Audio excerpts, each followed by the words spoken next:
live stream the session, so excuse me while this thing sets up, because I can't really see what's going on with OBS at the minute, but it's going to launch me in and hopefully you'll be able to hear everything that's going on nice. There you go. Gotta manifest it, dude. All right, I just want to remind everyone, now we are streaming to Twitch. Thank you so much for this call. I'm happy to be here and hanging out with you guys. I'm excited to see what's going on with the Foundation and Swarm. With Foundation and Swarm? What the heck? Ooh. Foundation. Foundation is a great TV show on Apple TV, in my personal opinion. I don't know what the other Foundation was talking about. I meant for the Catalyst voting delay. I believe that's like the main issue with the meeting, correct? Am I wrong there? It's one of them, exactly, yes. Right, guys, so just a heads up on what's happening, right, is we are live streaming the Catalyst Swarm event. I don't know if you can hear them at the minute. Hopefully you can't, because I'm talking. So welcome. If you've never been around Catalyst Swarm, what it is basically it's like a weekend meetup for Catalyst proposers where we can talk about what's going on, all right? That's it for the intro because it's already started. Correct, also to some happenings. And we want to make sure, okay, cool, hey, we are on the same side, we are moving in the same direction. Maybe not in exactly the same ways, what is definitely desired as well. Overlap. Exact, yeah. But That we are synergy. steering to the right directions. Because this week there have been a lot of stuff going on. A lot of great stuff as usual, a lot of not so great stuff as well. And I think it definitely requires some spaces where we as community come together, speak about the shit, and figuring out, hey, how can we maybe even benefit from conflicts, raising issues, whatnot. But at very first coming together, listening different perspectives, different opinions, bring the people together, and even if not all the time agree, listen to each other, try to understand each other, and there we go. There we Liberté. go. Liberté. Beautiful. So, do you want to record the call? Well, Just streaming it. Wonderlust, Streaming, my man. yeah. that's it. When it's streamed, it's very cool. Yeah, auto record, right? You got it set to auto record. Ooh, Simon looks like Jesus today. He does, like, straight up. Just today? Just today, bro? You have no idea. Yeah, especially today. Gotta keep it Especially real. today. Yeah, it's Okay. down, flowing. Simon saves the day. You should keep Yeah. your hair more like really like this. So before everybody else got here, Felix and I, he had on stoner music in the background. I was listening to Cardano with stoners on Twitter. Space. I'm in that Twitter space right now, actually, listening to that as well as this meeting. Yeah. And I don't smoke, but well, I'm not going to say who in my family does. My youngest only son. No. But so I said, I need 6 feet. That's this many feet from me. That's how many feet you got to stay, because I have to do regular drug tests for a system admin. Yeah, 6 feet, man. Just give me 6. just give me 6 feet. Exactly the safe distance for Sideways, COVID. not down, sideways. He wants me to go down. No. Yeah. Nice. Happy Saturday, everyone. Happy Saturday. So to be honest, I'm not really sure about the structure today, if we want to keep it in the main room or if we want to go into breakout rooms. At first, short update, there's recently joined some joined. Let's stop the music for a second. Yeah, and Felix already filled me in on the voting, and I think I kind of got caught up, so I get to listen to it twice, right? Because there are, I think, some points already for the voting delay. I think it's important to speak about as well and to keep the people up to date, to also provide the right information. Yep.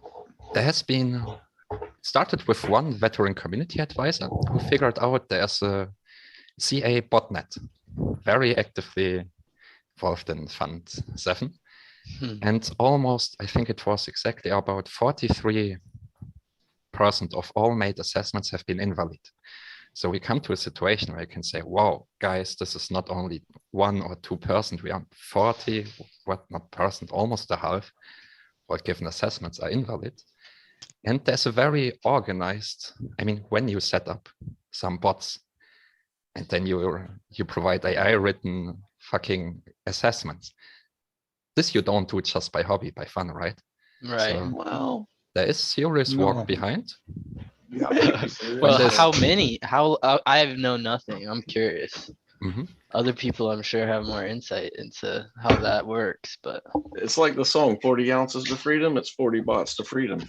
Short version is bad people doing this, stealing money. well, it's disruptive, at Yeah. least. So we have to ask ourselves, why? Actually, I think it's not like it's not that bad. Actually, it's kind of good because it prepares us for something like that. It would be like even worse if like in 2 years from now they've done it undiscovered and then we never know about it. Yeah, Good point, man. Steve, you have your hand up. it's easier to tell. Yeah, Felix, what I've been wondering about since I heard that was kind of verified, and I caught wind of that, I don't know, 7-10 days ago. And what I've been wanting to ask and just haven't had time to engage with it is, was it clear what the agenda was? Were they praising some proposals and talking shit about other proposals? Because I could tell that it was a copy and paste kind of same response on some proposals, but I wasn't sure if it was negative about stuff that we all like or if it was positive about stupid things. Quasar, did you raise your hand? Zoe, go for it.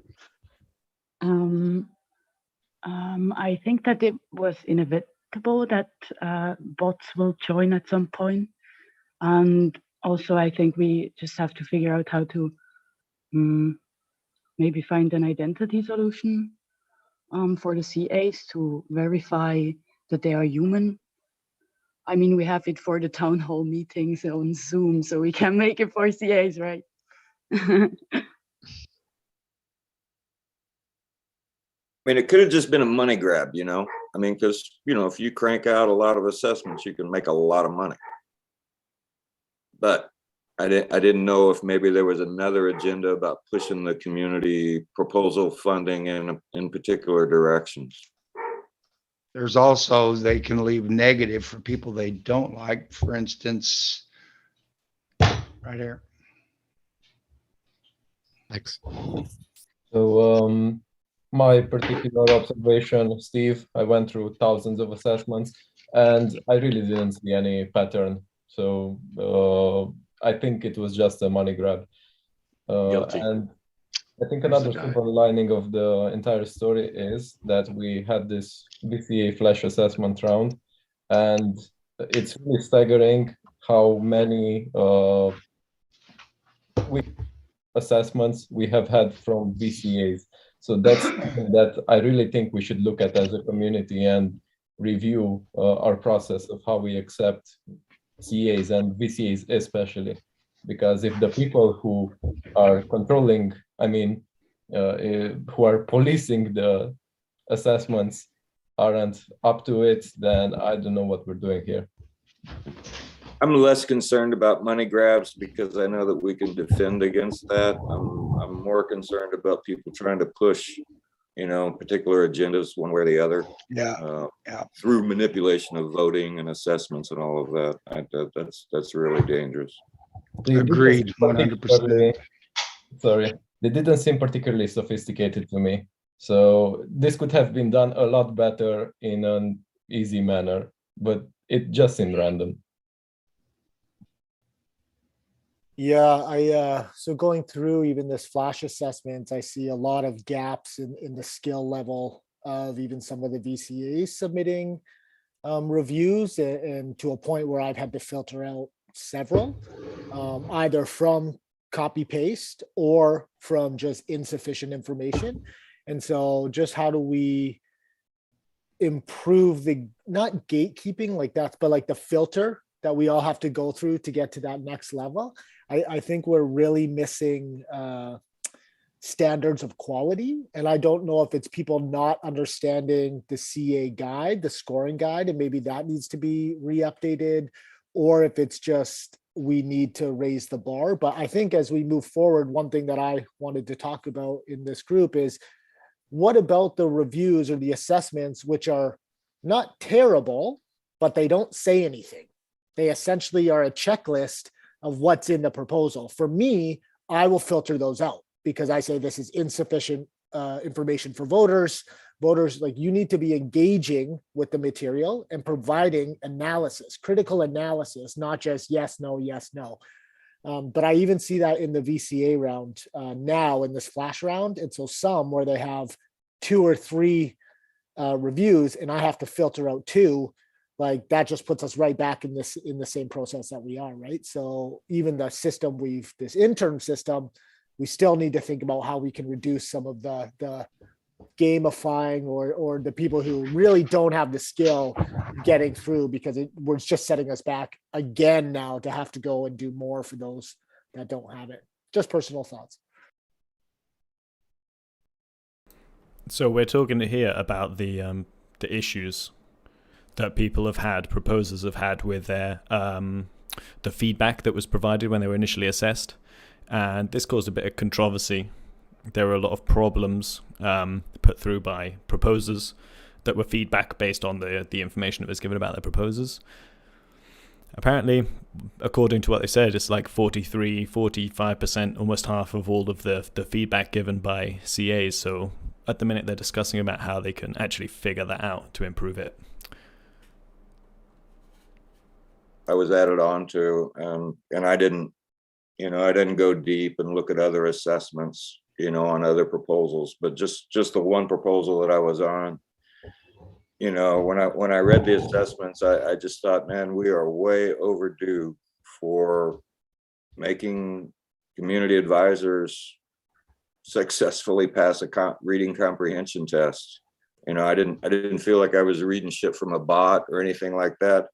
I was reading again in another funding round assessments from people who did not fucking understand what the challenge was about, who did not understand what they actually were reading, if they read it, and I, I don't have a lot of patience for that, in the sense that, we can avoid that kind of a CA, just by making them pass a test. If you can't pass a reading comprehension test, then you can't assess proposals. It's just my feelings. Amen. I'm with you, Steve, on this one. Also, I was just typing, sorry to interrupt, but they have to be able to run a full Cardano node on Linux. No. That's it. Well, that'll weed out about 2/3 of the community, right? Or more. Yeah, I was gonna say, Yeah, it 90%. would. Well, and If they're not- proposal if they don't know reviewing. how it all works, they don't need to be in there. And just Well, please, please, everyone, let finish at very first the person speak who is speaking. We don't want to interrupt anybody. Just keep the level.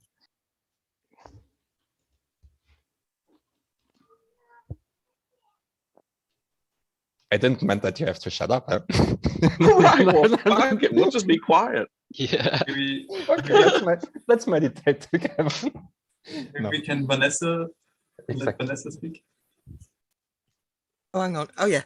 Yeah, I was just going to respond to what JP said. And I think that maybe some of that stuff about people doing reviews that are just check boxes, like ticking, like, has it got a this? Has it got a budget? Has it got this? Some of that could be solved by modifying the proposal process. Instead of that massive free text field, if it was split up so that there's a field for your budget and there's a field for your risk assessment and there's a field, you could filter out proposals that don't have what they need to have right at the start, and that would discourage people from CAing by going, yes, it's got a budget, yes, it's got a risk assessment, and actually looking at what the risk assessment contains and what the budget says. That would really help, I think, filtering stuff out like that. Ah, the proposal of the great filter. I didn't know about that. So yeah, fair But play. that's an idea scale problem though, right? I know, I So know. we have to, can IOG interact with idea scale or modify idea scale to a point to add these extra boxes and criteria to better align with proposal writing? Maybe that's the question that we pose to them. Yeah, I'd be really shocked if you can't do that, because if it's a platform that you seriously can't add new fields to, what are we even using it for in the first place? It's mental.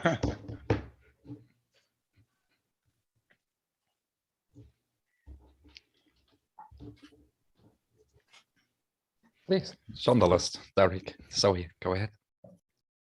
You can add new fields to it. It just takes somebody. That's why I'm mentioning if they can't run a Cardano node on Linux, you can add new fields to just about anything in any language. It takes technical people, like skilled technical high dollar people to do this, not just your average. You know, you need programmers, and not just programmers. They need, that's it.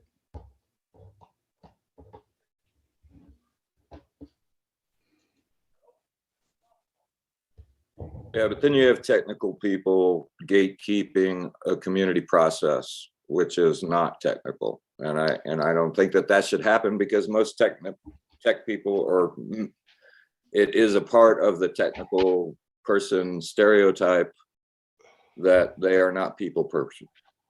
You know, the tech side is one part of many sides of a Catalyst proposal, and exactly. CAs and the challenges. So it's a very myopic view or lens to say that everyone has to have it. It really is. And, you know, and another thing I'd add to that, JP, is that there are a lot of stake pool operators that don't understand how the protocol works. You know, so just because you can set up, you know, command line interface and stake pools does not mean that you understand technical shit.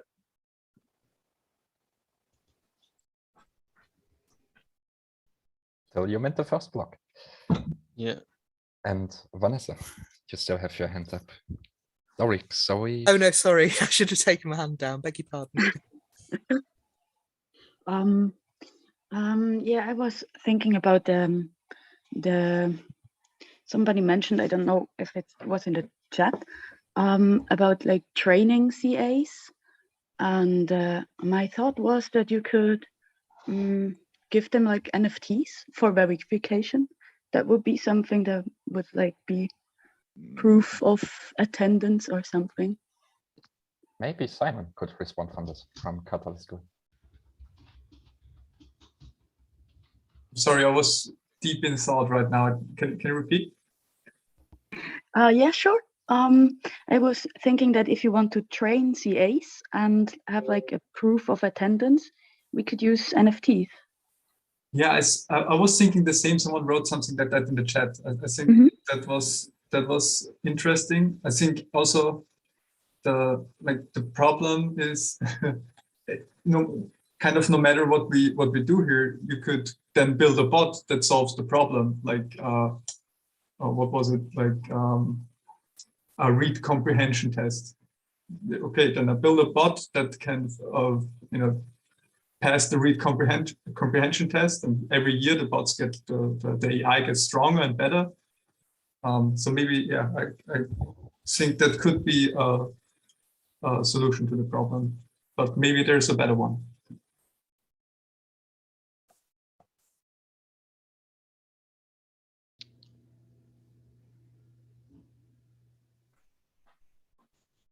Yeah. Rhys, you have your hand up? Also, sorry, also there's another problem, which is CAs are anonymous, right? So if we do that, then the CAs cannot be anonymous anymore, or, well, not really. Okay, but you could, it would not be, are they anonymous from the beginning? Or? Yeah, I mean, if you set it up that way, you can be completely anonymous. Okay.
Rhys?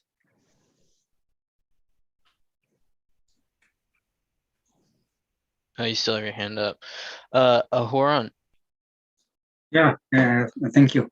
First, I wish if there is someone taking notes, so all the ideas that are being suggested here could be later on implemented or continue the discussion. This is also being recorded to Twitch, so there will be a recording available after. Okay. Yonder lust has a mind like a steel trap, so everything said will be remembered. 100%, I can back that up. And also such calls are not made for finding solutions, because it's not possible to find solutions in a 2-hour call with a bunch of great people even. It's mainly really to raise some issues, some topics which came up this week, and get already thought and feedback from you guys. So it's more like a brainstorming, and maybe later on with the discussion will continue in more productive manner. This is the spirit of this meeting. The spirit of the meeting is, like I said, really raise some main issues who came really to light this week, to mostly inform and say, oh, okay, what is going on? What happened? And from there that we know, okay, so what happened? Because we always have this individual interpretation on situations and whatnot, but it's always helpful to come together, spotlight a little bit what happened, gathering all together and simply building alignment. Okay, because we keep saying it is an experiment, and I guess that now we are almost entering the 8th iteration of the funding round, and there are many ideas, many places to improve the process, and maybe to find a solution patch for this specific problem that we face in this running funding in a CA process. Maybe it should have been happened, but maybe we also need some kind of more strategic plan of gathering around all the ideas, all the improvement. I guess there are many more improvement and way to make this process more effective and more and better. But there is no a guideline for a process to improve the process. So maybe there is a patch solution needed for this specific problem, but also maybe this is the opportunity to start thinking about how we can improve the whole for the next iteration. I'm not sure if it will be for Fund 8, but maybe Fund 9 or Fund 10. But start thinking strategically, not just locally.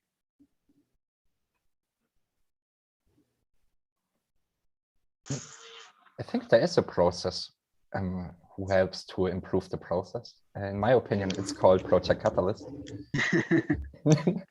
Because this is what happened, right? So we spot problems, we identify the problems, we go back into our projects. All of the people here in the rooms, the most of them are in own projects, and we will move back into our projects with the things we are speaking about, right? So I think you definitely agree that there's definitely a need for some major improvements about, okay, taking a strategic approach about identify and then whatnot, building problems, solutions to identify problems. But what we have already is that a lot of projects in the ecosystem are working totally on their own on small parts of the problem, right?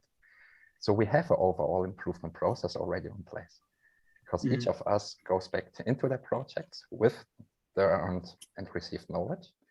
And this is how we build up. It's a little bit like the invisible hand guiding this mountain of ants.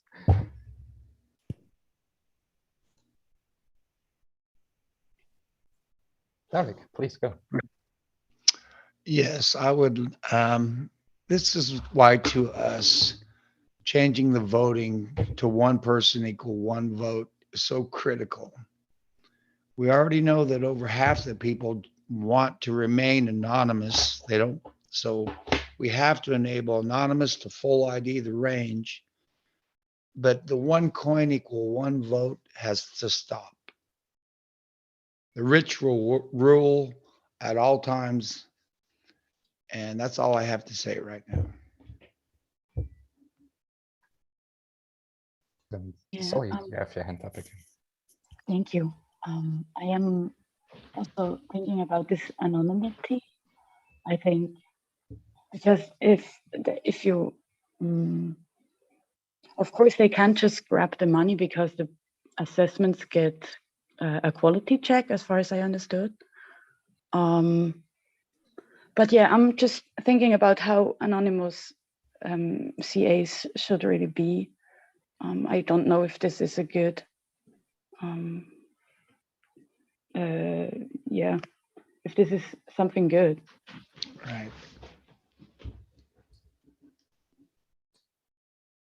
Just a quick note for this: the CA can be the assessment can be anonymous, so you can connect a CA to specific assessment and for a specific proposal. But to become a CA, maybe it shouldn't be anonymous.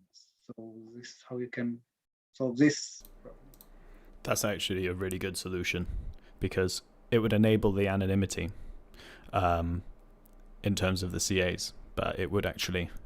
Oh well, Felix is saying that they are. Yeah, that's right. So Yeah, but your email address could be like whatever, right? Yeah, they know the idea scale user and their address, not a lot more than that.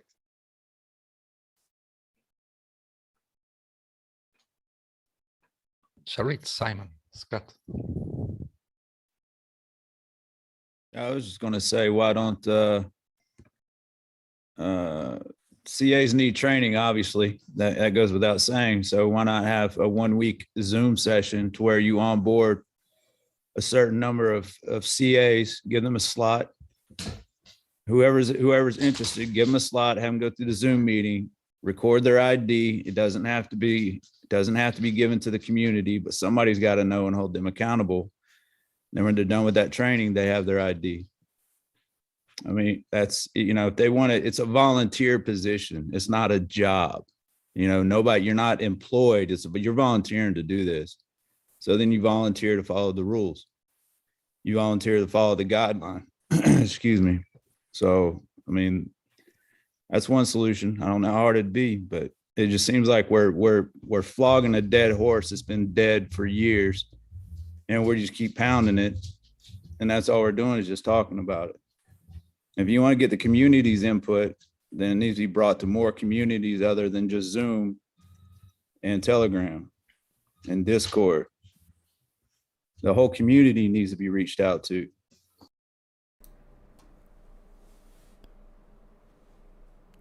This is another big issue because it's very hard to reach out to people in the Cardano community.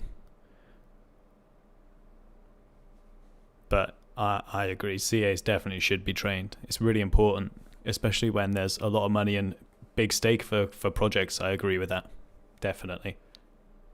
No question. And you can feel the community's input, at least the 10% that vote. Hopefully it'll be more this round, but that's my input on that. Appreciate it. I actually really concur with Scott on a lot of that. Just like add a checkbox to see if the reviews were helpful. I think that'd help with figuring out more about the community's understanding of how well the botted and how good the natural reviews are in providing voting analysis. And I had a question more broadly. Aren't distributed IDs coming around soon that collect all your assets under one chained ID? Or do I have that mistaken? As a tech, yes, but for our initiatives, I don't know that there's there's discussion of a reputation system for CAs, but I don't know. I can barely hear you, JP. I'm sorry. No, that's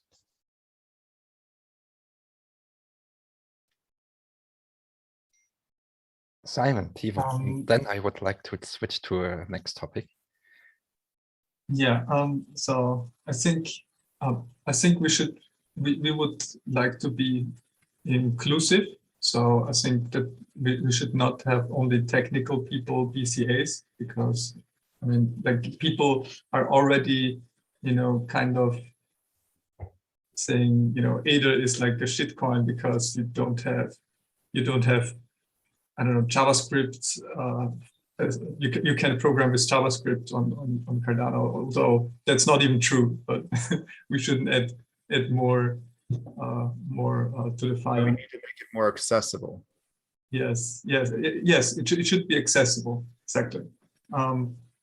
Then I was thinking also, if we don't have it anonymous, then Catalyst would have another problem, which is that it's, I mean, and I think that's not, maybe that's not true because VCAs are also not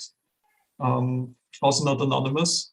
But is it really a DAO then anymore? Because in order to have a DAO, you need the users to be anonymous. Otherwise, the government, can just, knows who the people are and they can go to the people. Yes.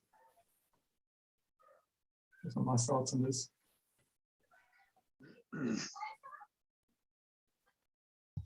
Going back to the question of, are we going to have some digital chain or to something to derive identity from? Yes, we have the tech, and alone, I wouldn't know how to do it. And I don't know to point the person who could do it, but I believe together, we're gonna make something which will give us a lot of insight, because we are going to create tokens. We have some ideas, what we want to create, what we want to share out.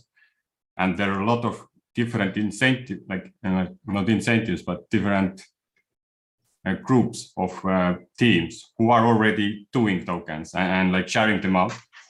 And now we finally just need to aggregate all of that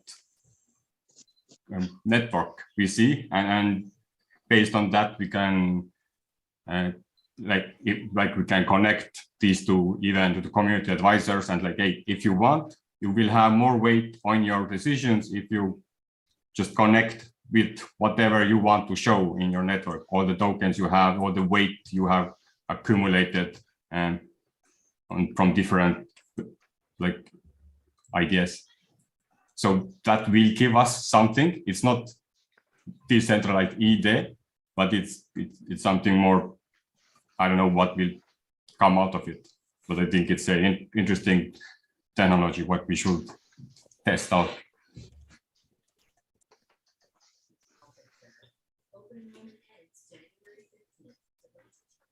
Someone wants to add a last note before moving to the next topic? Okay, so wrapping up, kind of shit. We have a CA botnet coming in, 43 all-made assessments are invalid, which also brings us to the funny fact, maybe you as a proposer flagged some of the assessments, so you are flagging bot assessment. Thanks for the time. Shit. Okay. Next point I would love to also give an update about, and definitely want to hear your voice about, is a very similar project that is directly related to the botnet.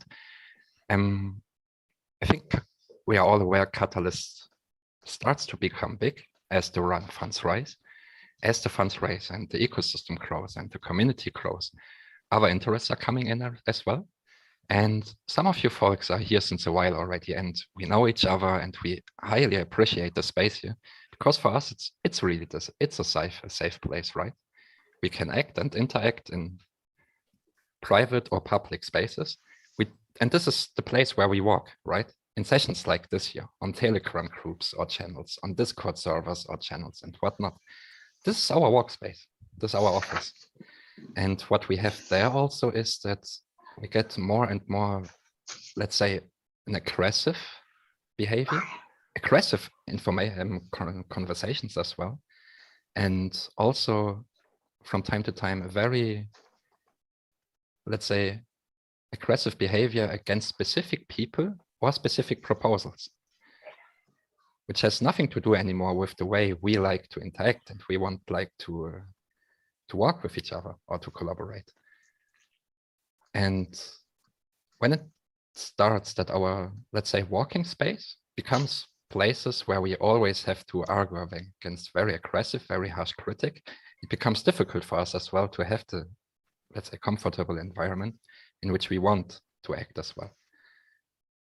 And this year there will happen a lot, right? There will come a lot of new people into the ecosystem. There will come a lot of new people into the community. And the spaces we have right now, they will transform, right? And somehow I think if we set up an open environment, somehow the community also has the responsibility to protect this environment against strong, very controversial intentions or interests coming in. Because this is your place, right? It's your space. Build it and stay for it. And very first already, I would like to have your feedback there. If you have been involved already, just through for me, it's most interesting to see in this funding round, really, Fund 7. Especially for people who maybe already are experienced in previous funding rounds. Do you see or feel it switch there already in the direction?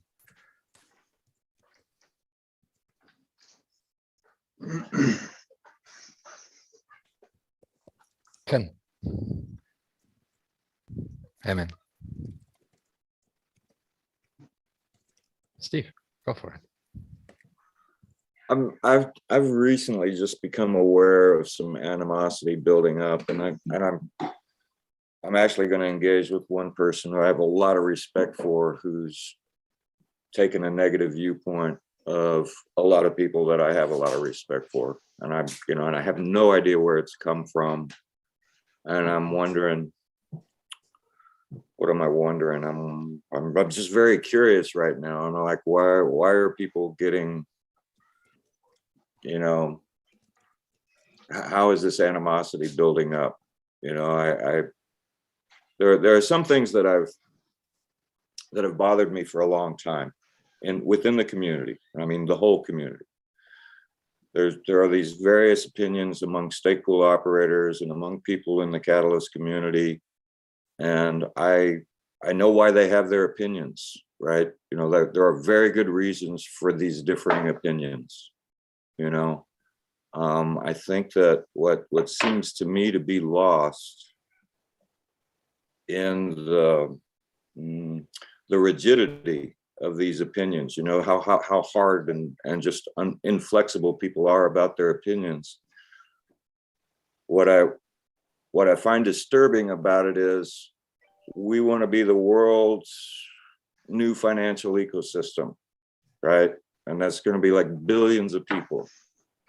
And we necessarily cannot have the proper perspective for all of these. This is not your space. Wait, sorry. Don't. We can't afford to be so rigid in our opinions, because we necessarily are going to need different answers for different target customers. The types of people that need to be served need different types of solutions, from within the Cardano community. And so that's why I have a really hard time with people who just hate ISPOs. For some people who hold ADA, ISPOs provide a solution. And at the same time, I'm very sympathetic to single pool operators, because they are very valuable and we need many of them, many. But that's just one example for me, and in the broader community, as it's being built out and as products are being built out and rolled out, I don't understand the inflexibility of just accepting that there are other perspectives. We need them. We need them just to be able to serve 3 fucking billion people, or however many it ends up being. We need a lot of perspectives.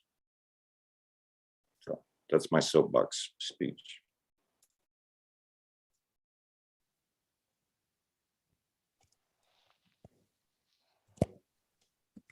Catalyst, you have your hands up, or your hand up. Ken, we muted you, so if you're talking. Can you hear me now? Now we can, yeah. Sorry, we muted you because we heard some chatter in the background. Oh, that might have been my kids. I'm sorry, I didn't realize I had unmuted. I would like to hear a response to Steve. I was kind of going to answer Felix's question, but I'll wait to hear a response instead of Steve changing subject.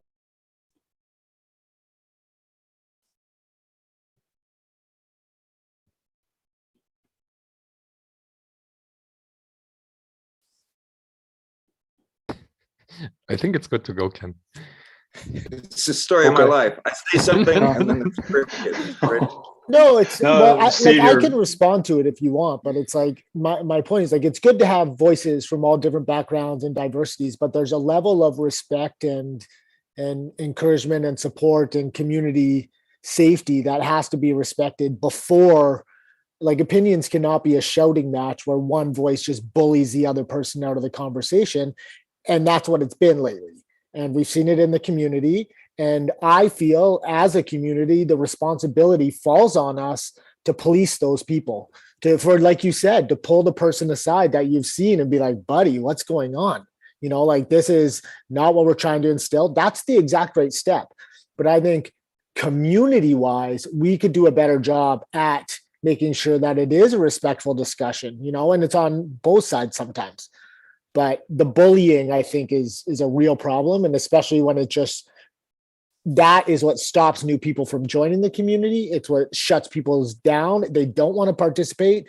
And we're already seeing it. And so I think while, yes, all voices need to be respected to a certain extent, there's a level of professionalism that is expected, and decency, not professionalism, decency that is expected among all members. And so if somebody removes that and they take that, then no, they are not removed, but they are either in a timeout, they're put aside, they're not allowed to participate in certain things. There have to be consequences for that type of behavior. And I think that's what is missing right now, because we're so open and sharing and want to hear all voices. And we as a community need to take this more seriously, because we want more diversity. We want divergent views. We want the people who are unheard in the world to be the ones with the voices, right? So we owe it to the whole community to maintain that type of atmosphere. That's my response, but so. And Steve, to your point, I think silence is the best response to a poor reception. So if there is an overwhelming majority of people, or a very small amount of people making a very outspoken thing, the best response to that is silence. And if we're all in Project Catalyst trying to support different projects, so while it's not the easiest lesson to learn or apply, if somebody steps up and becomes that, to me, that noise makes me turn away. If I hear all of that, I just won't be a part of it, and I don't take part in it. But I'm not going to step up and say, hey, this person said all of this, so don't listen to them. Just let it be natural. That's part of the DAO theory, the TAO DAO principle. So I think that rolls into DAO itself. Yeah, I don't disagree. I think sometimes, you know, I can, and with this one individual, I'm going to engage with them, you know, because I know about the time that he's put into Cardano, and I don't really, I kind of feel like maybe he's kind of locked in a bubble and doesn't even know it, you know. I think somebody's got to engage rather than ignore him, because I think on the, you know, for a lot of intangible reasons, he's got a lot of value in the community, and I don't want to see him just, you know, quit thinking, right? You know, and I think an opinion and a perspective can keep a person from thinking, you know, like thinking productively and expanding a perspective.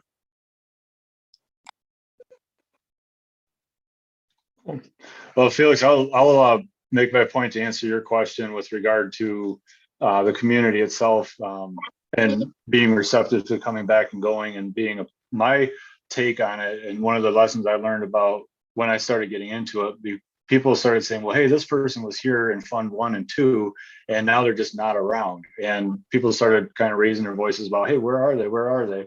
But it was very clear 8 months ago that that person who got funded, or that those few people who got funded, took that funding and went to work with the funding and stepped out of the Project Catalyst piece.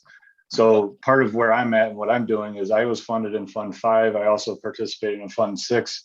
So there's, and in real life stuff, and to be part of Project Catalyst at its center is really an extra level of effort. I still step in to do the community assessments and take part in that. I haven't stepped up to the VCA level. I peaked at it, but the amount of effort and time involved in doing that is really difficult if I want to finish the project that I've already been funded for and really learn all of the effort or all of the different levels, because my project got more involved than I had anticipated because I want to deliver the right message. So I'm still working on that, but I saw this morning's call to action to step in, and I'm behind. I have heard from a few key members that I had talked to closely 4 and 5 months ago and said, hey, I reached back out to them direct message, hey, what's going on, guys? What's happening? And in no direct terms, it was a matter of, there's a lot of BS going on, other things happening and whatever it was. So, it piqued my interest back to the community. And I'm like, okay. So for me personally, I want to get back involved with Project Catalyst once my project is out there and completed, once I've made my deliverable. And it does suck that we have a rough patch that we're all going through. So I'd like to participate as I can and need to, but just wanted to share with you to answer your question directly, which was how is it for somebody who was funded before to come back? And if this is my first glance at it, I'm optimistic because it's getting work done. So that's fantastic. So I look forward to helping out with the result of it as it goes. So I hope that answers your question, Felix, and at least gives you perspective from my point of view.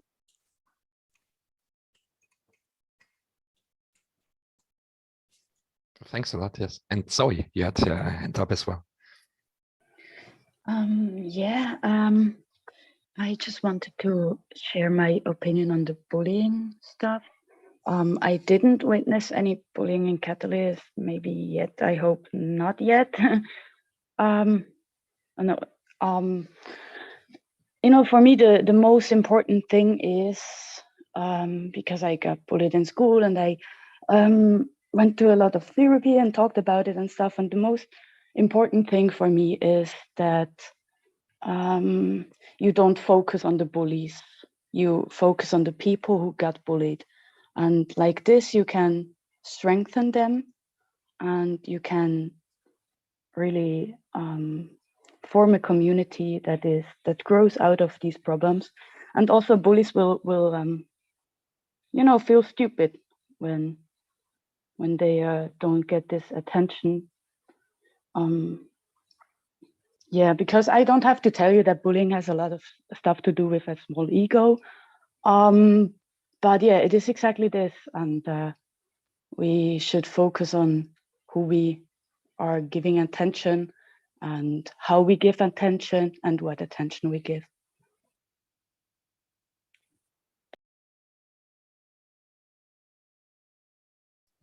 Good and beautiful points, definitely. Thank you. Thanks for speaking up as well. Thank you for the opportunity. I don't know from my part if I would say that, I went through through therapy with things and stuff. So brave, huh? A lot of respect. Oh, thank you. I am glad I said it. Cool. And one thing, I think it was Steve, you said it. Maybe they sit in a bubble and don't even know it. To the people you reached out to. But playing devil's advocate, how much are we as Catalyst community are already sitting in a bubble without even knowing it? And are already an exclusive community because we are very experienced. We know about the things, we know about the stuff, and it becomes kind of natural for us to focus inside because this is where we want to work on. And maybe we not ignore, but forget about the world outside as well. And that they maybe don't speak our language as we speak here in Catalyst. I think this has actually been a major risk of Catalyst, whilst everyone's just stood around, that there has definitely become a little bit of an echo chamber amongst VCAs and then the internal community. My ex-wife, some months ago, she bought a bunch of ADA. I was shocked. And it was probably because my son had bought some and he was encouraging her to do it. And she's at a point in her life after a career that's really diverse and highly specialized in a lot of these areas that we engage with one another in. And she cannot find a way in, as she looks at the community from outside. And it's very difficult with the size that the community is right now, even for me, and all the people that I know in the community, I don't really have a specific direction to point her in, and say, oh, go talk to this person, because, like with her in particular, I think she should be talking to 10 or 15 of us, scattered across the thousands. But I don't know how to tell her how to find them. I don't know how to tell her how to catch up with what they're doing, because the bottom line is you just have to spend a lot of time, and that's true even on that level, and we're not even talking about, like what Randall's talking about, the time required to be a good community advisor is overwhelming. I mean, absolutely overwhelming, and I can't do it anymore. I'm like Ken, and I haven't even specifically been funded, but I'm involved in a couple of different projects and they take up my time. I mean, just this stuff. And, I just, for myself, I'm just accepting that. And, on a particular level, just being kind to myself and not putting pressure, not allowing myself to have pressure internally that I have to know everything that's going on. And the result is I came into Swarm today because I felt like things had gone too far, like there's too much shit going on that I don't know about, and I want to find out about it, and so like I'd like to kind of move on away from, I know all of this has to do with Catalyst, but at the same time, I think there's been some issues that have come up that are, kind of different, and in my experience so far in the community. I mean, there is new stuff going on, and I'd like to learn what it is that's happening. I'm a bit surprised, Steve, that you say that your ex-wife finds it hard to get into this space. I just want to offer my experience. So I joined in a more serious manner about in August, and I just Googled a bit about Cardano and what you can do for the project. And I don't know if it was from Charles or from just some Reddit posts that I read about Project Catalyst. And the moment I got in, I think I saw some discussions about the CA role, and that was like my way in. I just read about my CA role and I waited my turn to see what I can do. And I fully agree that for a few months I had known about Project Catalyst, so July, August, something like that, and I didn't understand at all what was going on in idea scale, but I needed that CA role, the email, to come and tell me what I needed to do. So I'm not sure if there's a specific person that you should be talking to, because basically we have these funds and you just want a good process to invite you in. And I think we have a beginning of the process. Of course, it can be made better. But yeah, I just wanted to offer that perspective that I have.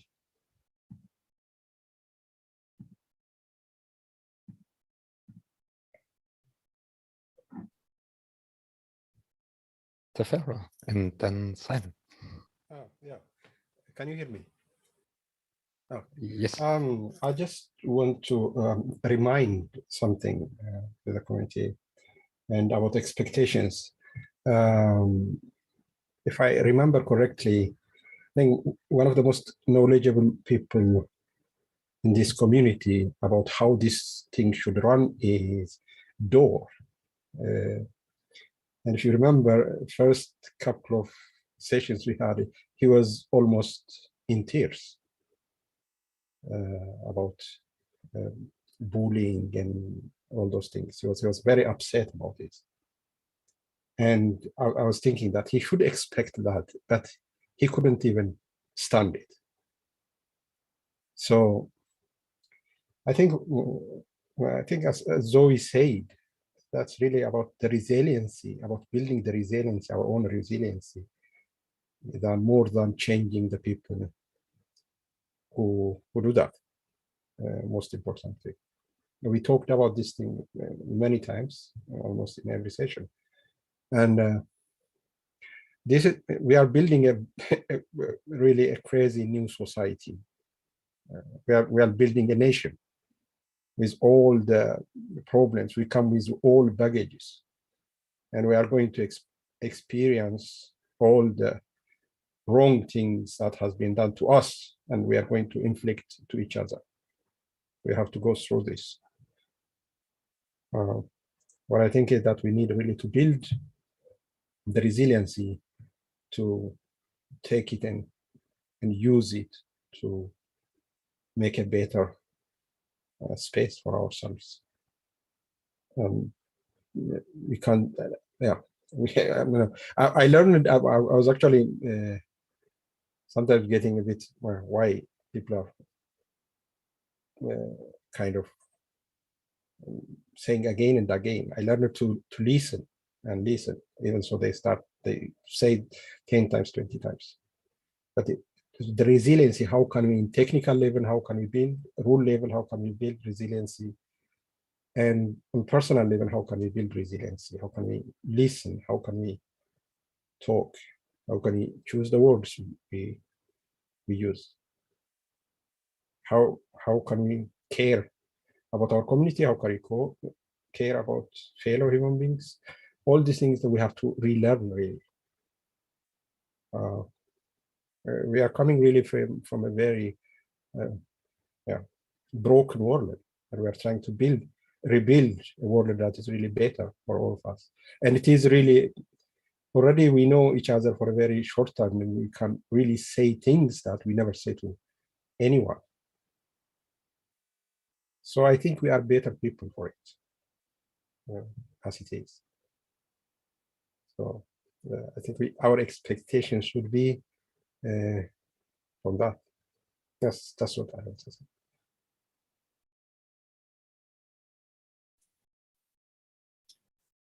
Thanks. That was really nice to hear. I just, I wanted to say before I heard that there was an issue of bullying and negativity in the community. I just I've been like on my favorite YouTubers Discord channel telling everyone how insanely cool the Cardano community is, and there's like literally no trolls, and the people, they're like the greatest community I've ever encountered. And then I read this, and yeah, I haven't really seen this. I have no contact with negativity in the community, or like almost zero negativity in the community. So yeah, so I wanted to ask, maybe someone has a specific example, so I know where this is coming from, and maybe get a feeling for what is happening. Yeah, I feel like where I see negativity is from people who think Cardano is bad, or Cardano is like a cult or something like that. That's what I hear, or what I'm reading. But other than that, I mean, from inside the community, I don't hear that. It is a cult. Just kidding. The best cult. It is, right?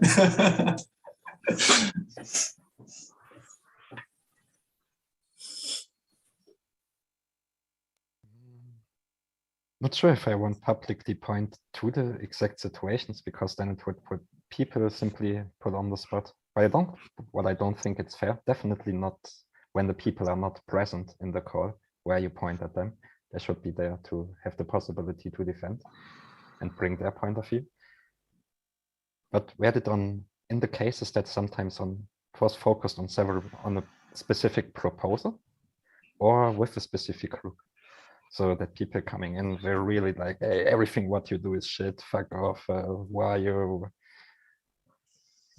you take yourself for who and whatnot, and not at all a constructive manner. And this on the places normally, yeah, where you try to work, right?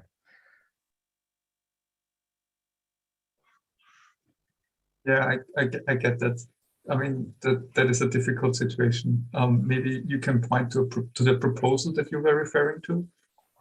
I mean, it's you know, but how am I getting a feeling of the situation if I, you know, it's a complicated situation. I totally acknowledge that. Mm-hmm. For me, it's not so much about the proposals itself. It's about a new kind of behavior, what we can observe. What will not become less, it will become more.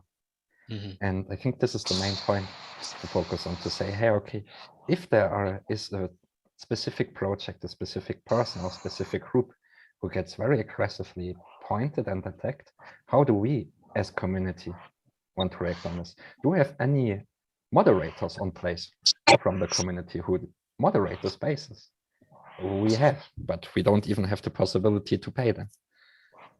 And then we go to IoT and say, hey, why are the spaces not moderated? But saying on the same side, fuck you, IoT, community wants to get independent. So for example, then to say, hey, okay, we want and we need moderated spaces, but how can we as community ensure as well that we keep the quality of moderated and open spaces? What do we need for this? And this is definitely something what we can do and what we can speak about, right?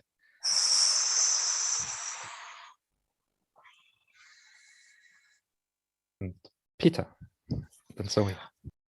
Yeah, I was just gonna say to Simon, it's like Twitter type energy coming over into our little community ecosystem, which largely I've been around since August as well, and I don't like Twitter at all because of the energy that's over there. Sometimes I get on Twitter and on some days and I just feel it. I'm like, it's not a good day to check out Twitter, you know, and that it's short, quick, smart responses from some people that could be more thoughtfully made, but I don't know. I don't know all of these people. I just have been able to observe, and yeah, seems like a lot of built up frustration from a lot of times with a lot of time from the CA process that is boiling into people being more aggressive in their actions. I don't know. Anyway.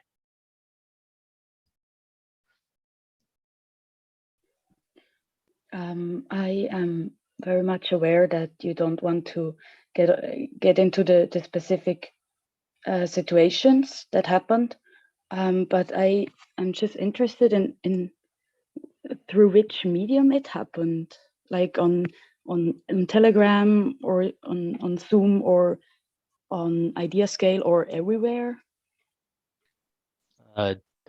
Twitter and Telegram mostly, I think. And Okay. IdeaScale. And IdeaScale. Oh, okay. Okay. And YouTube and whatnot. Oh, yeah. Yep. So everywhere. Several, yes, it's drug out into YouTube now as well. And is this negativity or is this bullying that we're talking about? Yeah. Let's say it's a challenge. I think. It's a battle of ideas too, and standards, and so, and it's kind of mixed. It's messy. It's just silly. It's messy. It's not. Yeah. It's arguing about different things too. And Jerome, I think we cut you off. Sorry. Yeah. Yeah. No, I think it's. I mean, it's. I mean, this community first of all is incredible, and I think it's very few people actually making a lot of noise, right? I mean, it's really handful of people. I mean, it's we need to be aware for that. That's number one. Second, if we take the noise a little bit in a positive way, I mean, they're actually raising some by the work. They are raising some good points. Just not raising them in the right way, right? So we need to channel the we need to channel it. The question is how we channel these people that come very negative and the approach is not the right one. How we channel them to actually to give the criticism, because criticism is good, right? But to channel it in a constructive way. You know, why not, hey, go and make a research about that area and come up with a short paper that actually show your point, right? And then suggesting to improve it. How can we improve what you said? But bottom line is Yoram, I think you're breaking off a little. people that are making a lot of noise, and sometimes, yeah, sometimes the community say, "Hey, look, there is a way to treat in this community." And yeah, I'm sorry, I'm in a car, so I don't know this. But bottom line, my message is, we don't need to take everything. You know, I mean, it's not that again, 99% of the community does respect a certain way and come, and I think we need to see how we channel these people to give the criticism, but to give it in a constructive way, and definitely in a respectful way. That's number one. We cannot allow not respectful. And the second challenge is how we deal with that as we grow, and the community is going to continue and grow a lot. How we kind of bring new community member into the spirit we have here, and it takes time, because it takes time to understand what's going on here. To me, in the beginning, it took me a few months. I'm here also from July, August, and it took me a few months, and I think it takes time. So how we do this transition to a collaborative, respectful community. And within that, we can have maybe a part where people can welcome criticism, but welcome it in a constructive way, somehow. Because criticism is good, right, to the system. We need to improve. It's amazing already, but we need to improve. That's my point.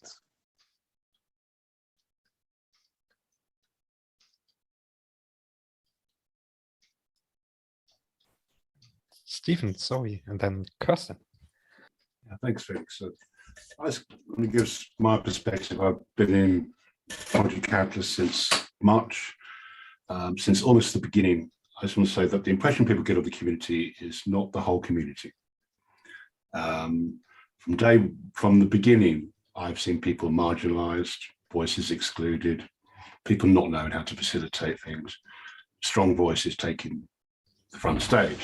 You know, that's everywhere. That's a kind of phenomenon of how, you know, our society, if you like, as well. So we're not unique in that. And we're not all the same. You know, the people who find their roots in, you know, like, you know, it's easier for other people.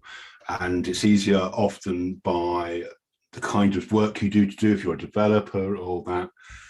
It's more challenging to get in, especially now, into more established, what's seen as more established positions, particularly on governance and more advanced things, which actually is open, should be open to everyone. I can reassure people, or I can assure people, it's not reassuring, that things that happen on Telegram, Twitter, and Ideascale, it's not just recent, it's been going on for a while, and it attacks directly people who do a lot of work in the community, personally, people I work with, and including threats of violence. And I know other people in IOG who get death threats. So it's not really, we're not talking here about, oh, maybe they need a voice. Yeah, okay. Yeah, no. What about the voices that are not heard? As I said in my presentation. And what about expanding this community? It's a very small community. It's not all that it seems to be. And so I know some of us here have proposals to expand the community, and I encourage that. We need to get outside and expand the community to other people and other cultures and other ways of thinking. You know, so that's my perspective. I mean, as I say, with Steve, I know where you're coming from on speaking to specific individuals, and I would encourage you to speak to them, Steve, because maybe they are in their own bubble, but they are doing real damage to people, you know, and this is not something to be brushed off. This will lead to people leaving Cardano. Okay, so that's what we're talking about here, and it could devolve into if it's left, if this, oh, it's this banter, oh, it's this banter, it's this personalities on Twitter. Oh, yeah, no, we are not Twitter, you know. And I agree with that. We shouldn't respond to that. If we do have a Twitter presence, then we maybe have to do that in a different way. Maybe it's more about marketing. It's not about drama. You know, leave the drama to you want drama, go and have your drama. You know, that's not what I'm here for. I'm here to build distributed governance, that's right. And I don't appreciate being attacked for it. So that's what I have to say.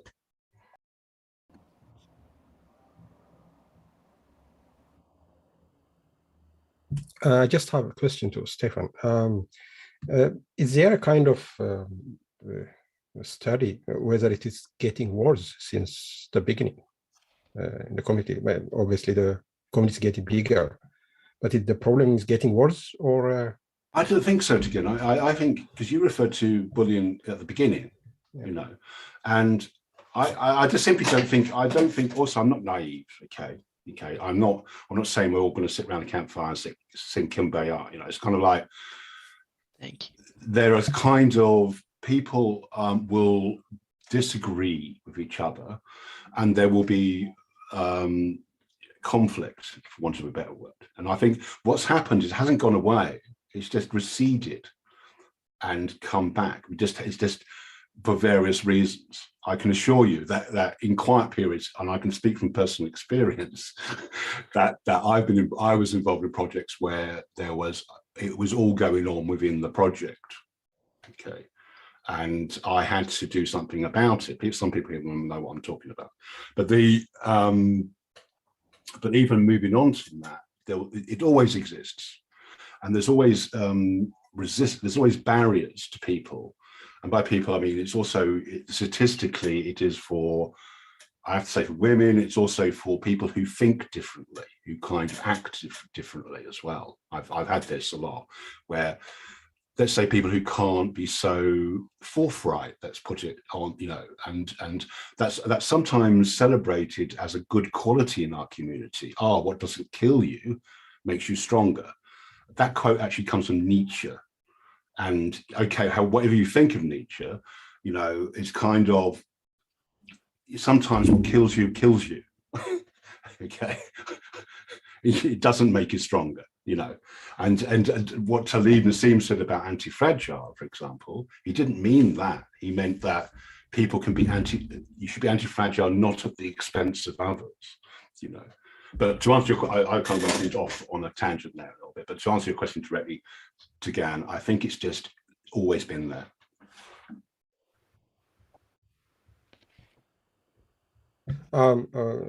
In that case, I think, is there any way to document it, for example, to feel, as we are, for example, feeling in the circles and other things? The bullying it's something that we are discussing every time, but we are not really documenting. And I think that way probably we'll have a much better understanding of it. And yeah, I agree. Well, actually, the first episode I've actually extensively documented, but I can't release because of issues, let's say. Okay. But the recent episode is fully documented, and if you really want to know, I mean, as you know, I'm a Catalyst Circle rep. But I also I was instrumental in transferring all the prioritized problems from Catalyst Circle onto GitHub. And if you go and look at the GitHub repository for Catalyst Circle, and you look at the prioritized problem board and the issues there, you'll see that I have started tracking some of these issues again. I meant like a generalized, for example, kind of score, for example, where we are, temperature or something like that. I mean, that raises an interesting question of, well, how would you do that? Yeah, sorry, guys. Let's come back to that. Yeah, let's let the people with their hands up talk. Yes. Zoe, please. It's interesting, but we can track that after. Thanks.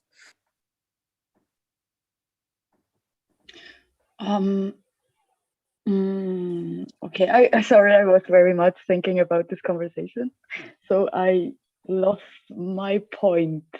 If I can give the floor to someone else and speak afterwards when I know it again. Of course. Thank you. Kirsten.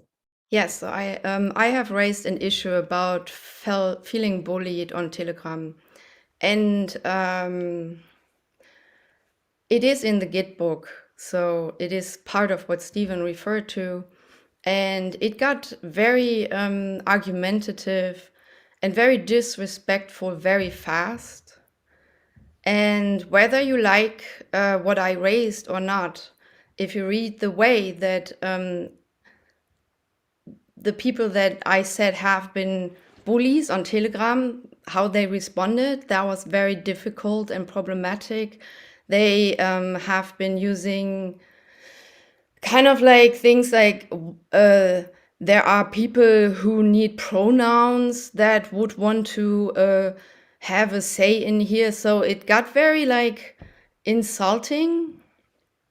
And I find that very difficult, and I have raised this issue.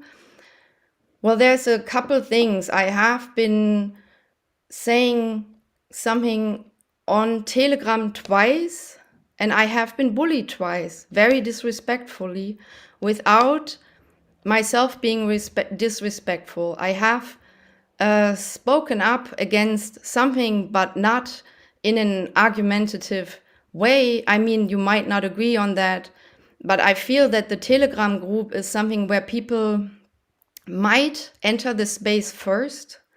So if you put politics or like ethics in there that are against diversity, and if they are not related to a specific proposal or a specific task that we are working on at the moment, then I find that, let's say at least insensitive, and that's the word that I used for the first issue. I said, I feel that this is insensitive to just throw this in there. And then it just started, and it's a couple people that work together. So it's not really an option to speak up against them, because they will like get at you as a group. Then I have considered leaving Catalyst because I do not want to be bullied. Like, I put my time after work into this community, and whether you like my ethics or my points of view, I don't really care. I have brought them in here in my response, but not really on Telegram, even though they have made it seem like it.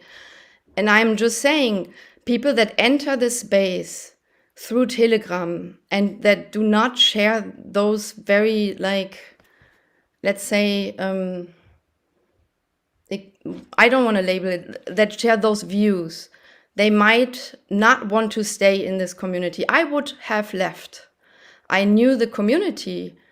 If I would have entered the community through Telegram, I would have left because I would have thought that this is a very strange way of like dealing with a group of 1,000 members and making this your stage for your kind of like very dominant way of talking across people and to people. And I would like to point out that for a lot of you, this might be a little bit more, like, you might be more used to this. This is a very male community. So I'm a female, and most of the time people are super supportive and nice, but I have less females. So my group is very small that I can like tend to with like whatever is going on here. And at the same time, when I talk to some people, they say, this is how we talk in IT. This is just how IT dudes talk with each other. I don't think if we want to make this, and it's a governance project, right? So I think I respect the IT part, but I think just saying this has been like this, and it's kind of like we expect this to be like this, I find that problematic, because there's new people entering the space and it's just very loud and it's disrespectful. And I am not super shy. I can say that. So if I speak up, you can be pretty sure that 20 other women did not. I'm telling you this. I can bite if I feel like it. I try not to. I did. Other people will not do that, and this is not how we can achieve any way of like participation of a non-dominant group. And the idea of like harmony in Catalyst, this works with a homogeneous group of people, which might be the case for some of you, like especially men, right? And as I said, most of you guys are super respectful, supportive, and any issue that we have, we can come to you with. But on the other side, all the things that you might think happen to minorities or women in this space, they happen.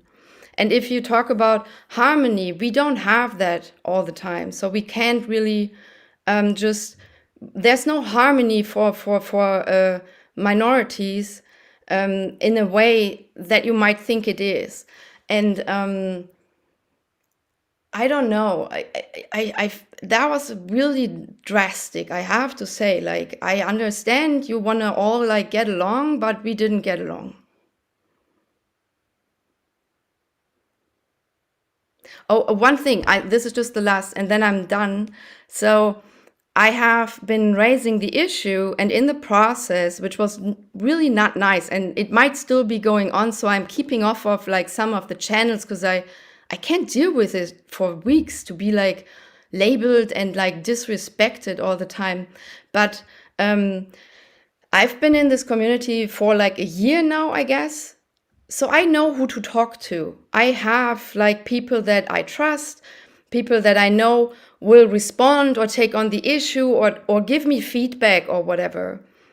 If you do not have that here, you will be lost when something happens, because there is no mechanism that will like catch you if you like get lost.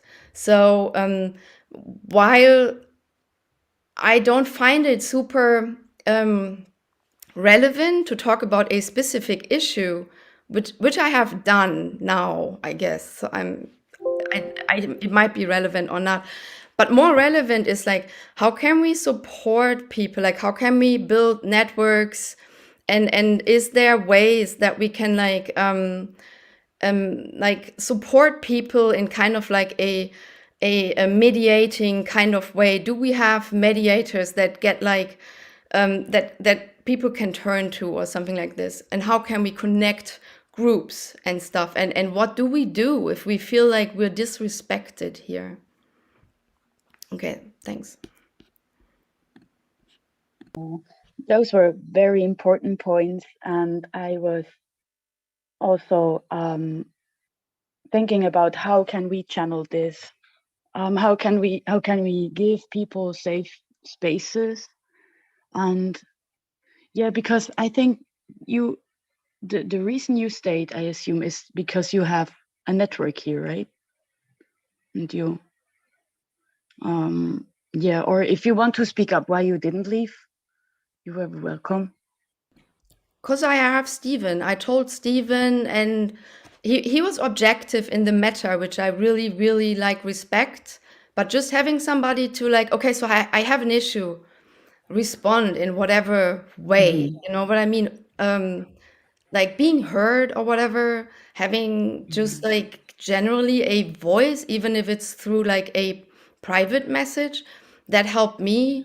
I'm still like a little bit like, if things like stay this way, I might like, I'm like, I do have a life, you know what I mean? Like if people keep like pissing me off, like I'll just like watch Netflix, you know what I mean? I like this community, but I don't know. Yeah, I understand very much. Yeah, for me, it's also I had some problems, but I didn't get bullied. I have to say, I just got some problems and I found people that were willing to help me, and I felt like I got this safe space. And I am wondering about how can we make this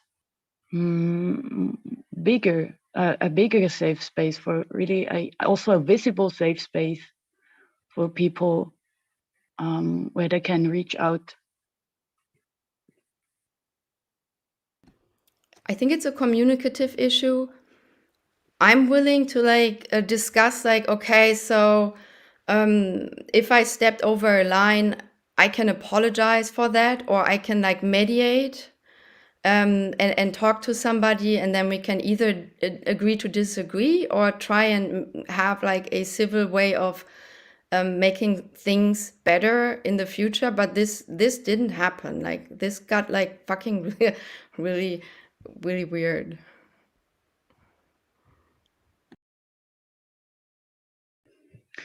Yeah, I see. But isn't this, I'm also wondering because it feels like this energy is everywhere on the internet, and we have to figure out how can we do better. How can we be more resilient with that problem that comes with access of everybody, and people can just go in and disagree with someone and then disagree that they hurted them. You can't just play this game forever if you want, but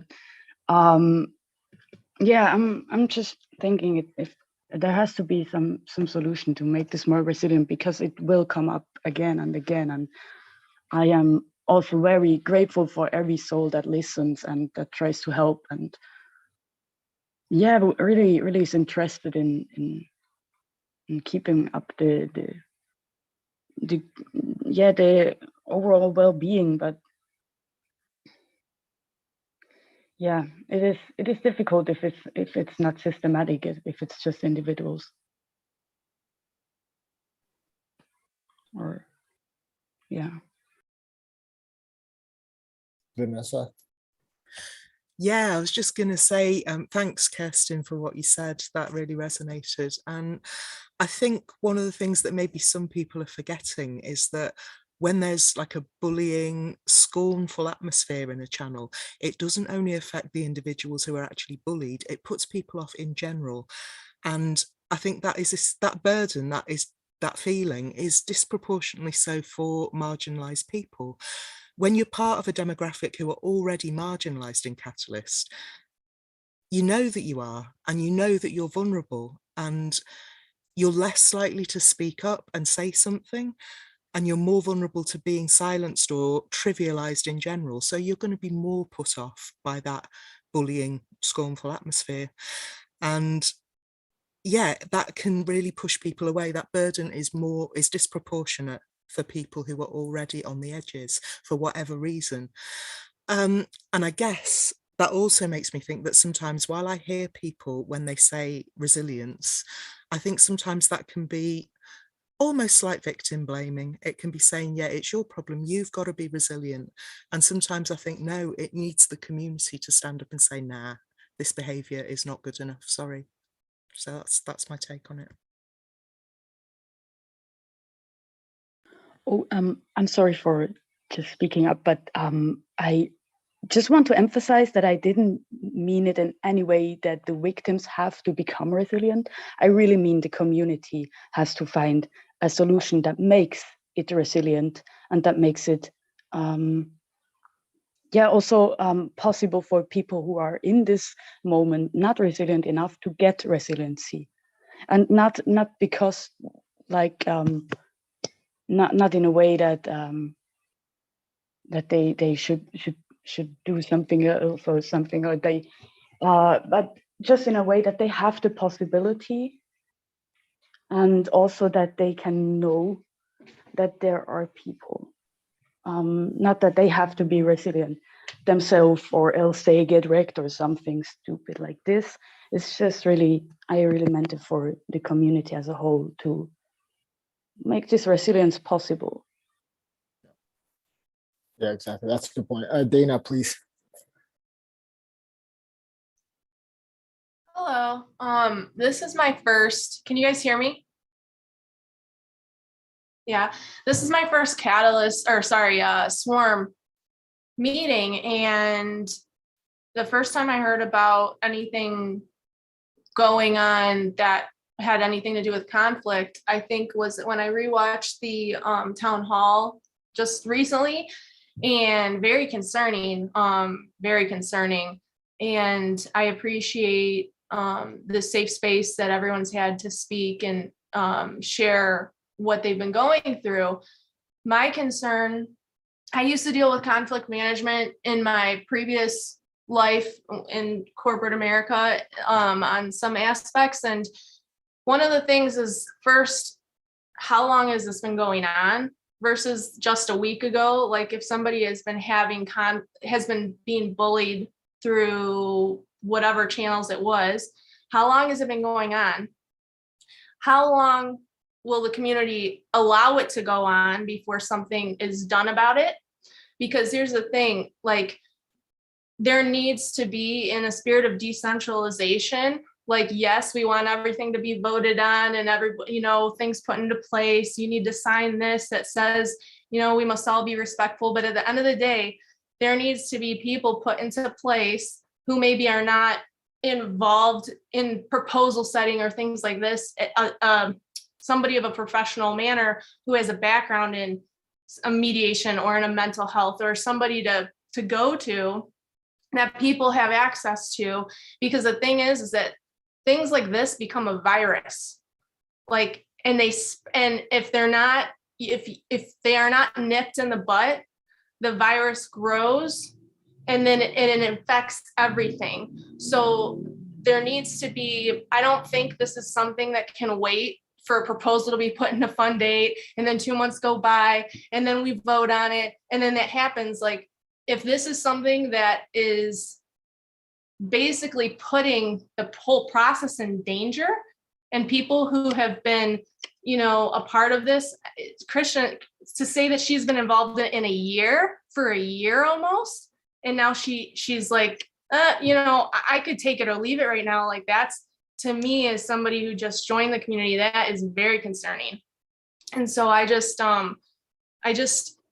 is there anybody, maybe at IOGHK or however you say it, or somebody at the top, because I know we have a lot of diverse and very, very good people within the community.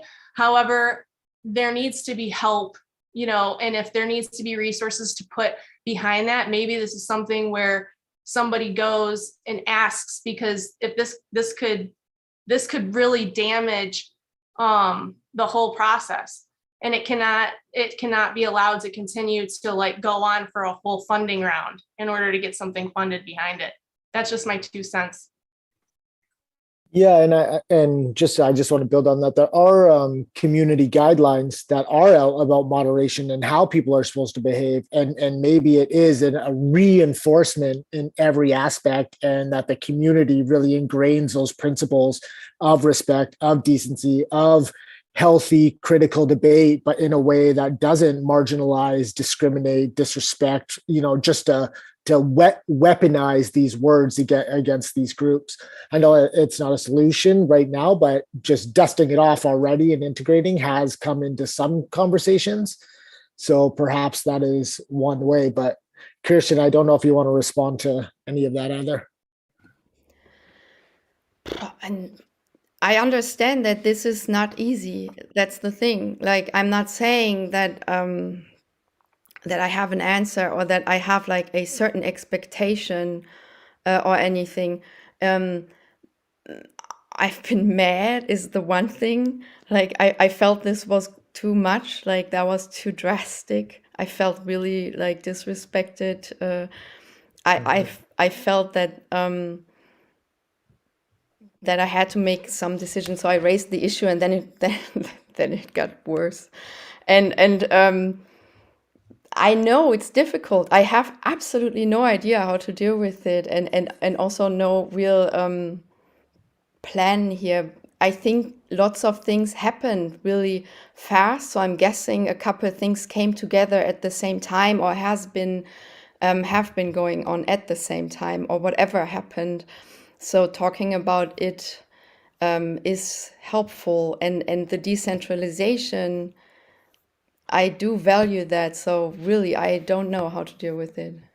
Yeah, yeah. And you, like, I've known you around since when you started as well. And I hope you know there are many of us in the community that hold you to a very high respect, are here to support you. And this issue, as painful, unfortunately, as it has been for you, has really galvanized our thinking of a community of what values do we want to uphold? What do we cherish?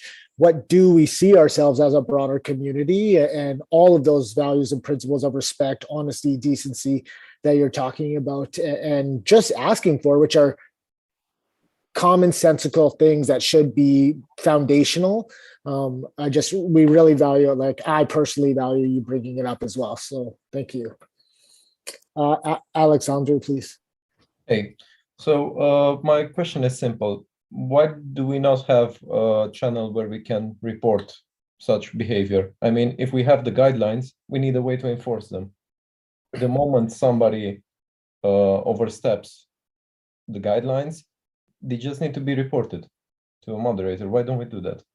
Yeah, it's the moderation and the policing enforcement side of it that is lacking right now. And I think that's what we're finding, is that clearly there has to be some sort of dispute resolution, disagreement, some sort of path out of these disagreements that will arise. And right now the gap has been exposed and in a hurtful and public way. And that's just my 2 cents. Sorry. So what are the steps that we would need to take in order to have something like this? Because every community has moderation. Why don't we have it? Yeah, so there are discussions, and Stephen, as a Catalyst Circle rep, I don't know if you want to talk to this, and TiVo as well. There are discussions within the Catalyst Circle, which are all public, about this issue and looking at what moderation in the community in a decentralized fashion would look like, and what are some first steps that can be taken. So I would encourage people to go look into that. I don't know if there's. Thanks, Jack. Yeah, I could briefly respond to that. Sorry, Steve. There is in the short term, if people do want to raise issues, and I do stress, if it is a concerning issue, then they can raise it with Catalyst Circle. Although there is, because of what's happened, we're actually now collecting what's called community issues on the Catalyst Circle GitHub repository. That's not the same as prioritize problems. Okay, I'll just drop a link in chat.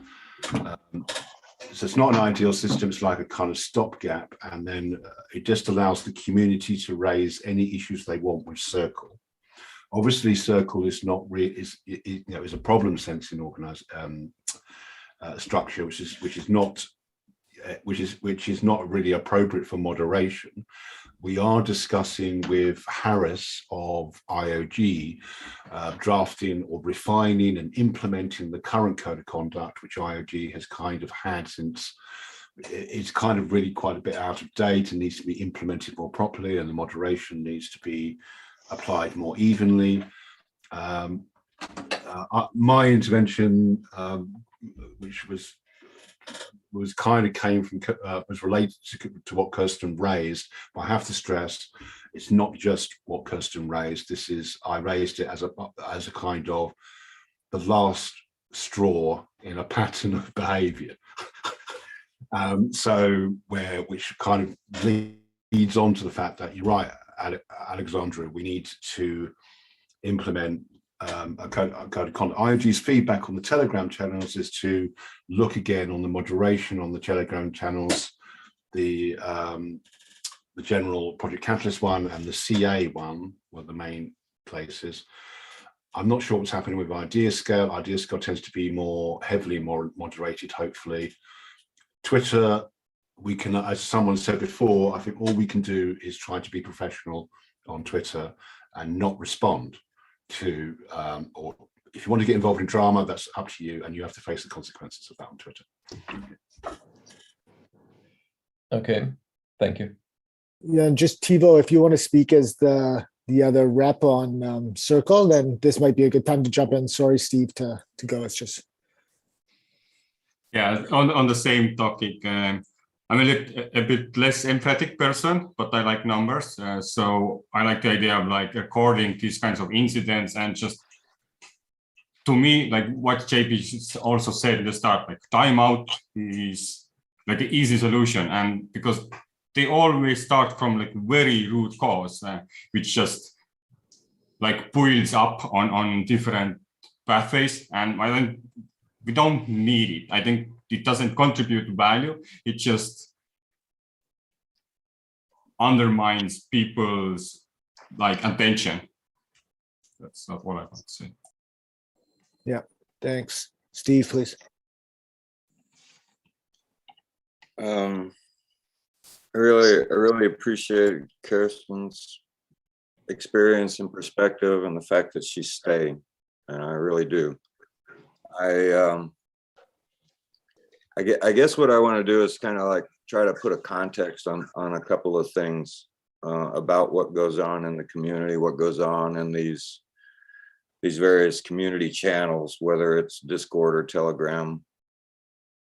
As y'all noticed, there's that it's mostly guys, and a lot of the faceless guys are actually really young, right?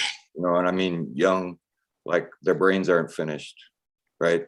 Like your brain's not finished developing until you're 25, and you got guys who, they're tech guys, right? So they kind of like spent their adolescence and their young adulthood doing tech, and they haven't, been playing football and gotten punched in the nose by somebody bigger, right? They just talk a lot of smack. They talk a lot of shit, and they're used to talking a lot of shit. And, I noticed a week or two ago, some Ethereum maxi made some crack on Twitter, and Charles came back with, yeah, but your mom did, and it's a typical thing that young guys will say. It's a typical comedian kind of crack that's very aggressive, and it's very male oriented, and it's very, in the wrong context is completely the wrong thing to say. And, on the other side, like I've been a moderator on the Catalyst Discord server since it started. I've had to deal with early on last year, I had to repeatedly deal with a guy, an old man, who was very good at taking what somebody said and making it seem like it was a personal attack at him. And it was never true. It's a psychological tactic for people who are trying to dominate a particular conversation in a particular way. And the reason I'm kind of talking about this anecdotally is to kind of point out the melting pot of factors that go into social interactions, particularly in a technical thing like blockchain, and we're dealing with people who don't know how to deal with people. We're dealing with people at various levels of psychological maturity, and it's tricky. I think it's tricky for moderators. I know that for myself, when I was confronted with this in the Catalyst server, sometimes I would be the only one there, and it's like, do I have to ban this guy? Do I have to be the one to do that? And I did not like the situation. I did not enjoy that. I also am very, in that situation, which is, Catalyst or Cardano is not the first time I've been involved in online communities. I've had experience at being a moderator, and there are times when you have to pull the trigger. And I can't I have tried at various times the last couple of months to keep up with the community advisor Telegram group, because I know how critical that is to the catalyst process itself, and the value that some of these discussions in that Telegram group have. You know, like they are really working on real problems, and yet we have what I would call dysfunctional personalities that are engaging with the community at a very critical level. And some of these people who are psychologically dysfunctional are also technically proficient. And there is a perspective that I don't know, I don't want to say that we need their perspective, but they have a perspective. And you kind of have to listen to that as well as listen to the people that are obviously more mature. And I just feel like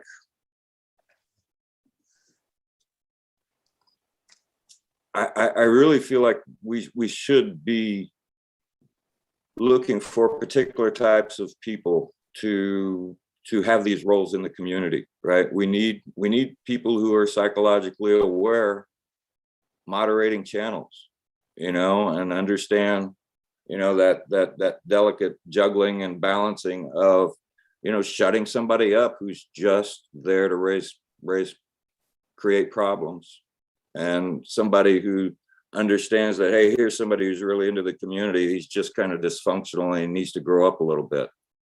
And because I have no, I don't have the time to scroll back through the Telegram group and see who was speaking to you in this way, Kirsten, or, you know, kind of project myself into the past in that situation. You know, I'm glad that you stayed. I don't know, you know, in that moment, if I was the moderator, if I would have just yanked that guy or guys, I really don't know. I just want to point out how, you know, what the reality of what we're dealing with. You know, it's like I've been asking a couple of people that I've known in the community for a long time, why aren't we seeing more women writing real proposals, you know, about building on the Cardano blockchain? I'm not seeing that very much. I'm seeing a lot of women who are getting involved in the governance and the catalyst process itself and some of the mission-driven kind of ideas, but I'm not seeing women technically proficient, you know, creating, you know, tools on the blockchain. And I kind of wonder, you know, how we can get a little bit more involvement in that level, because I find it concerning because of everything that I just said. I don't want a bunch of young guys, you know, 20-year-olds actually being the only ones who build on the Cardano blockchain. I want to see a broad spectrum of people building on the Cardano blockchain, and we're not there yet. And I'm really curious about how to develop that. That's why a lot of my efforts with WADA and with the Latin America Challenge and with Gimbal Labs is kind of focused on education, you know, because I want to make sure that good educational content is made available across, you know, as much of the population spectrum as we can, because of what, you know, what we're talking about right now. You know, it can't be the world's new ecosystem cannot be built by, you know, young guys who haven't even finished growing up yet. Yeah, I want to build on what you're saying, Steve, because what I'm gleaning from this conversation overall and in general is that we clearly see that there's a problem, that community members are being bullied, that we don't have any sort of enforcement, we don't have any sort of mediation. It's left up to the community. The moderators that are there are in volunteer roles. They're not being paid for that type of role. Most unlikely have the necessary skills for these ever-growing, intense, you know, battles and arguments that are going to come.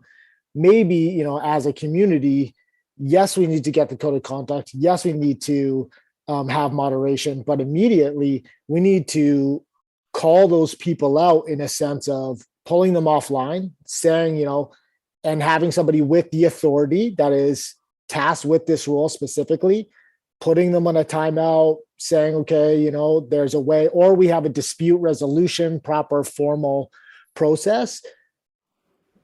To me, I don't really care who the person is and what their background and what they think. What I care about is, can you come? Can you participate in a way that is helpful, meaningful, respectful? Can you bring ideas that maybe are contrary or contradictory to other people's ideas, but be willing and open to change your thoughts if another perspective is shown to be better? Like, those are the types of dialogues we want to sort. And so I can't speak to the getting more women to do technical stuff, although of course I would love to see it too. But just on that, if we do have those bad apples, it behooves us as a community to take the action to extricate that person for as long as necessary for rehabilitation, not for extrication, for removal, but for rehabilitation, because that person, like you said, is of value to the community. But you don't, just because you're good technical doesn't mean you get to be a dick and treat everyone like shit. Like, that's not how it works. And that's not what I signed up for. And I know that's not what a lot of people here signed up for. So that's my 2 cents. I'll shut up there. Kirsten. I have looked into the research on a couple of things, because I've been in those diversity talks for a while now, and I always had some people pushing it back really hard. So I looked into the science, and there's 2 interesting things. I will start with the not so great one and end with the better one. So the not so great one is, whenever a diversity campaign comes up, research says that some members of the momentarily dominant group, and in this community that would be dudes, like men, they will be very aggressive towards pushing down diversity campaigns, and that always research says that usually leads to those diversity campaigns being washed down very, very much. And this is also what I have encountered in my attempts to create some diversity. And that was also part of the last conflict, but not my first conflict. And it's always the same pattern. We bring up diversity in general, and there will be men that come and they will bring in theories. And I'm a researcher, so I can read studies and I can tell you if they apply or not. Well, I might or might not, depending on, I don't know. Sometimes I obviously can't because I am not that great. But in general, it is always the same. We bring up diversity, especially gender, by the way. And people come in, some people, and they will make it seem radical. They will come up with theories. I debunk them usually, which costs me a lot of energy. And it does make it seem aggressive because I have to defend it. And so people that read the feed about diversity, somebody brings up, okay, so this is dangerous and can lead to this and that. So my response will be, this theory does not apply because this, and this. So I come across as exactly what nobody wants, like a diversity-oriented, extreme activist, whatever, that kind of threatens whatever concept there is. But in general, the idea in Catalyst is not to have regulations that kind of are overarching everything else. Like when we talk about diversity, we more so talk about onboarding minority groups, support systems, and some other aspects.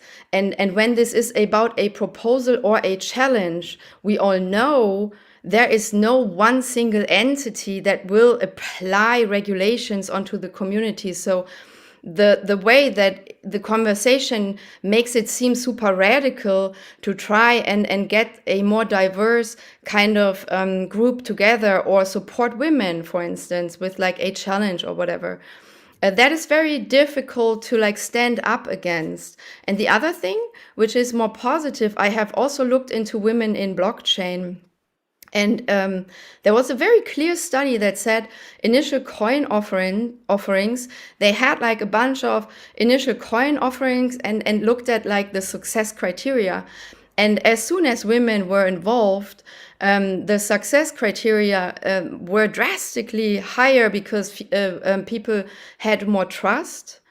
There were better outcome with the general project and a couple other things. Like it's not that I read this in preparation for this meeting. It is a while ago, but it was very interesting to read this. So women, I'm not saying women can contribute more than men, but I'm saying we have enough reasons to start thinking about how can we onboard more women, and then we will see what happens. Like it might turn out either way, but the research is very promising on, okay, people try and get some females involved and support them, so that they can participate in projects, because it might lead to a good outcome. And again, this doesn't mean that male-only projects generally have a less good outcome, but the research project that I read was very promising to have mixed teams. And on that topic, we should really consider. And the other thing that we all forget when talking about this, women nowadays, we have a lot of money, honestly. So, and we don't know much about crypto as a population. So we have a big chance here to onboard women and get the word out and stuff, because less women than men are at the moment involved in crypto. So we should make this it has a couple relevances that are interesting on so many levels, like market wise, skill wise, and diversity wise. So I'm just saying, onboarding women or generally diversity, if it's always seen as a radical concept, and this is what has been happening in every single approach in the year that I've been dealing with this, it always turned out to be looked at as a radical idea. So we should be aware that this is what is happening, and that it's in itself not really radical. If we want to onboard women, I don't think it's radical. Yeah, so that's that. Thanks, Kirsten. I personally, I think we should challenge these people, the people that resist these kinds of efforts. I mean, we have to challenge them. We have to challenge them as human beings. I just want to, I'm sorry, Zoe, I just want to share an anecdote about my life. And it's relatively recent, but there was a moment in my life with my current partner where I was interested in music, and it was kind of for me, just peripheral, but I was thinking about being serious about it. And my partner pointed out, hey, here's this guy that you admire and like, and he's doing a music camp, right? And you should go. And I was like, I'm just a guy in the woods. There's no, I don't know anything. I shouldn't go to a thing like that. And she was like, it says it's for all levels of experience. And I was like, yeah, but these guys are hot shots. They're well known, all this stuff. And she's like, I think you're chicken. And I was like, I'm not scared of anything. You can't say shit like that to me, And so I ended up going. It changed my life. It was an amazing, amazing process. And the reason that I'm telling that story is people do not look to be in situations that make them uncomfortable. And that's the problem, right? People will resist anything that makes them uncomfortable. And that's what's happening with these people who push back, in my view, right? And I think that we have to challenge their manhood or their sense of themselves as complete human beings by just saying, I think you're chicken.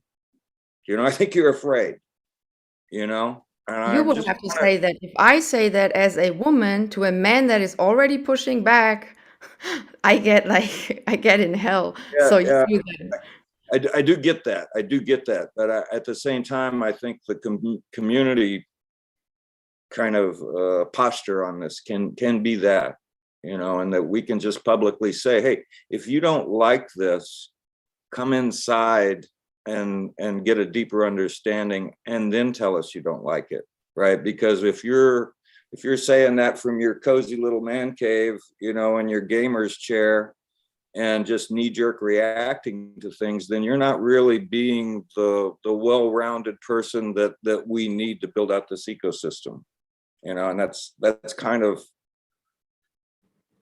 the bigger issue. I think when it comes to these questions of how this community should interact with one another, you know, we should be approaching this with the confidence that young children have, right? They're innocent and they have no fears, and they will do because they're curious and they're engaged and they're enjoying life. And resistance to this kind of change on the level that we're all working together for, that resistance is from the lack of innocence and the lack of curiosity and the fear that they may have to change themselves. And most people are really afraid to change because they are comfortable. Yeah. No, very true, very true. But it is the community's role to set those standards and hold people to those standards, and that's, I think, where this discussion is going. Zoe, please.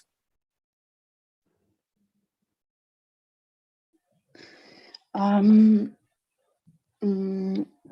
I'm just wondering right now why are not more people like just naturally speaking up when stuff like Kirsten talked about happens? Because what she said about if you are women, you get a pushback, and you then speak up, you are most certainly just going down the drama hole. And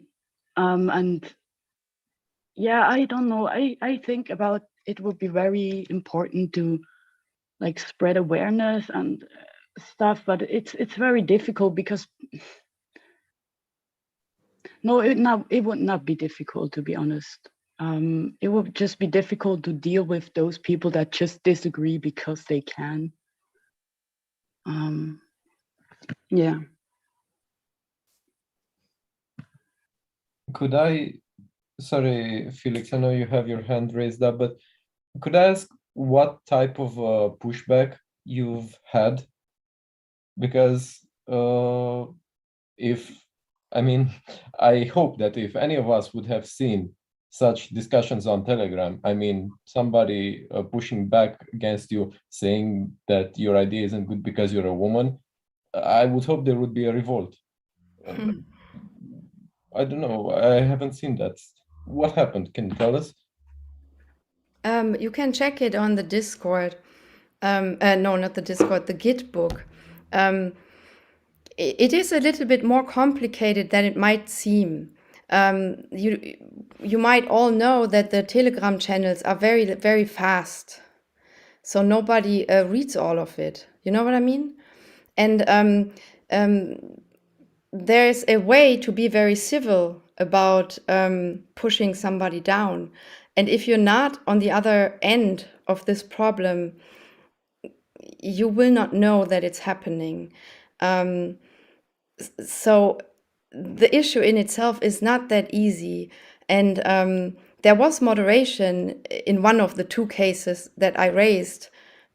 But because I think it's not that easy to look at a situation that is actively unfolding and see what's happening, just saying, hey, guys, let's not do this is what happened. But that was after the fact, and that was when I already felt this was over the line. And the issue was in so far connected to women that it was a general gender kind of ideas about how can we support diversity. And the response was about cultural Marxism. And that doesn't sound too bad. But but it is. I didn't want to go there. But as I said, responding to a general discussion on, okay, so how can we support diversity with a theory or a concept, then in itself sounds like, okay, so this might be dangerous or this might be complicated because of this and this. If you do not know what that is, you will not be able to know if something is happening or not. And I just provided a link to what cultural Marxism is, and then it started that it got really bad really fast. And wherever you stand politically, I don't think that is my issue, and I don't think that is for me to judge. But if I just make aware what are we actually talking about at this moment, then if you are opposed to what I am sharing, you should share an opposing viewpoint and not get personal. And the connection to women is insofar, as I said, you talk about diversity, which in itself is very harmless. Like, okay, so can we onboard women? Can we have some money or whatever? Or how can we get some money to like have an educational or like just a meetup circle or whatever? Or and then there will be people that come up with some ideas why this is a conflict or why this is maybe dangerous. And this in itself happened a couple times. I had a challenge about diversity where I was confronted with a couple views that were and that's why I researched what does science say about this, and it was exactly that. They just said like, okay, so if you do diversity and if you like do this in a community, you have to expect pushbacks, and it will come from dominant members of the group. And they will argue about the general idea of diversity as like being something radical. And this is what happened in Catalyst as well. I'm aware this has to do with personal views on things.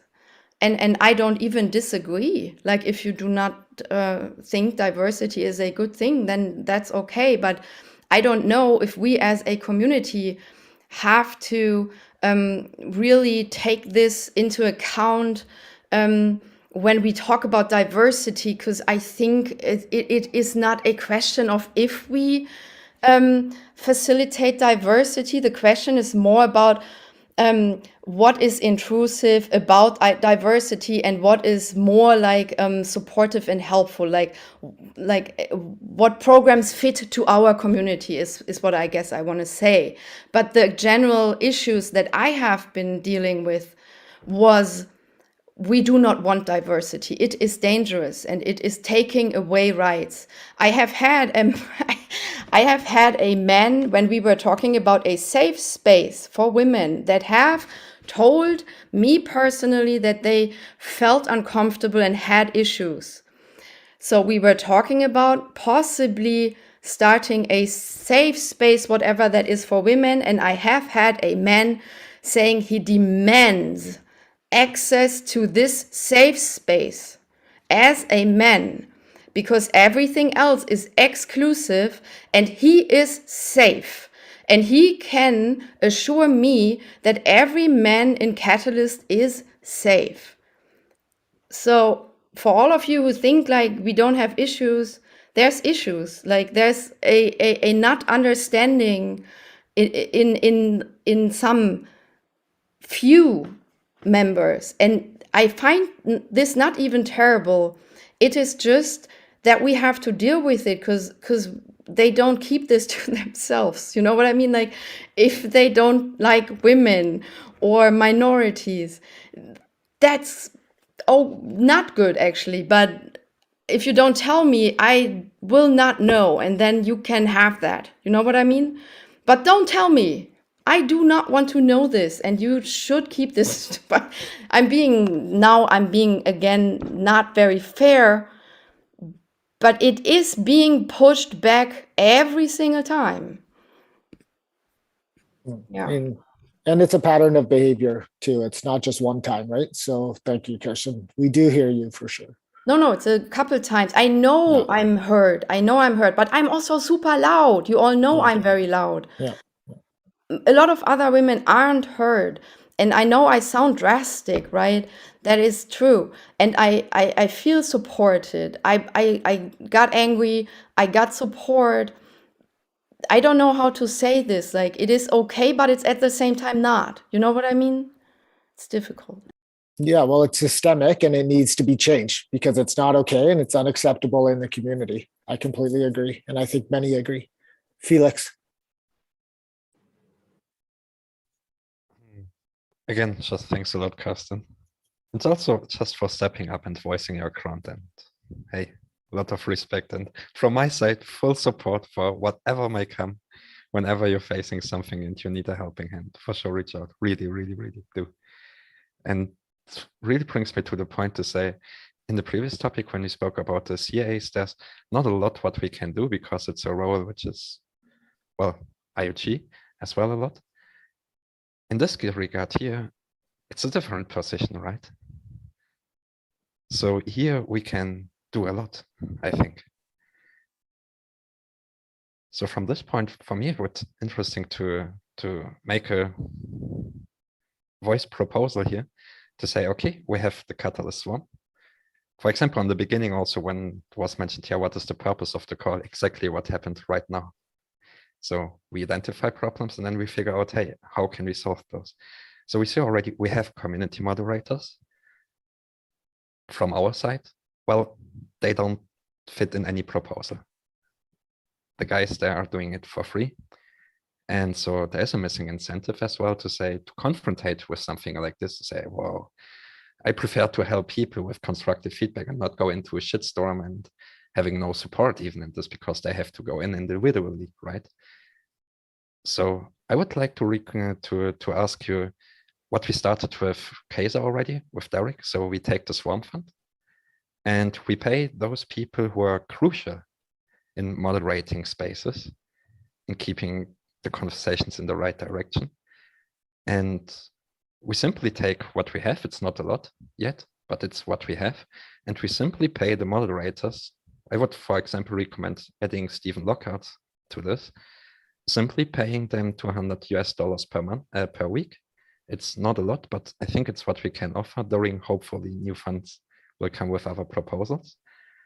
So to build already an incentive line, because the funds come from the community this would be taken from the after town hall proposal. So the community votes already for the spaces. And I think we as Swarm also have to figure out, okay, how do we want to use this budget in a fast, maybe unbureaucratic way as well? Just use it there where it's right now needed.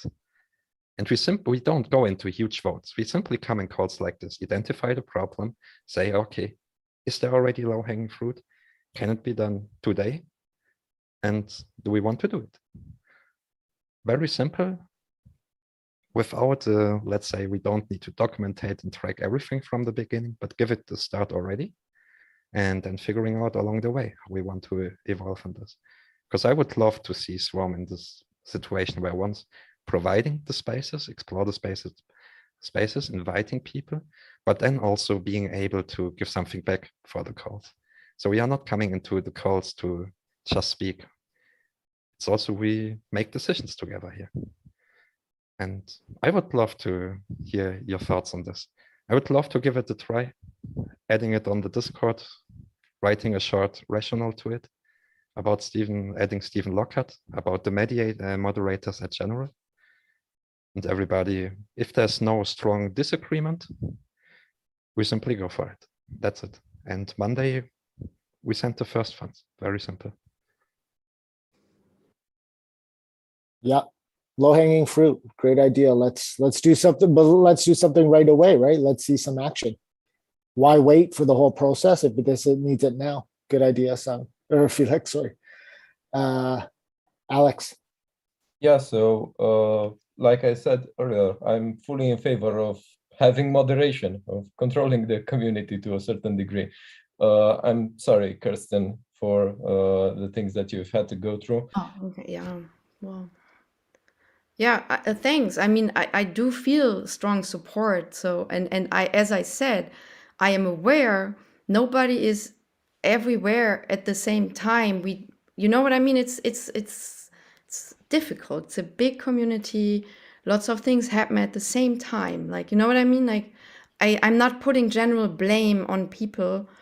And the issue that I have raised has been dealt with very fast. So I can't say anything negative about the processes, just that there weren't any in place is, I guess, what the problem is or was. Or Things whatever. may break.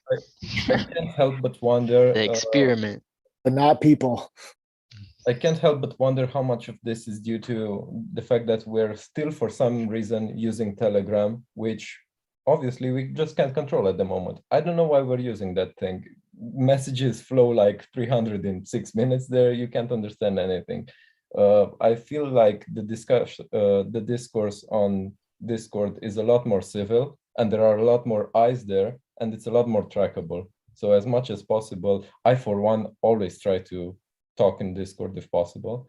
And I think we should move toward a single channel, which we all agree on. That's all I had. Thanks. Great suggestion, Alex. Zoe? Yeah, I'm a big fan of Felix's idea about moderation of it. I was just thinking, yeah, same as was mentioned right before, Telegram, it's very overwhelming, and I know from people who do something else than community moderation, but it's not important, that Telegram, if you have to pay attention to it, it destroys your attention span, your mental capacity and stuff.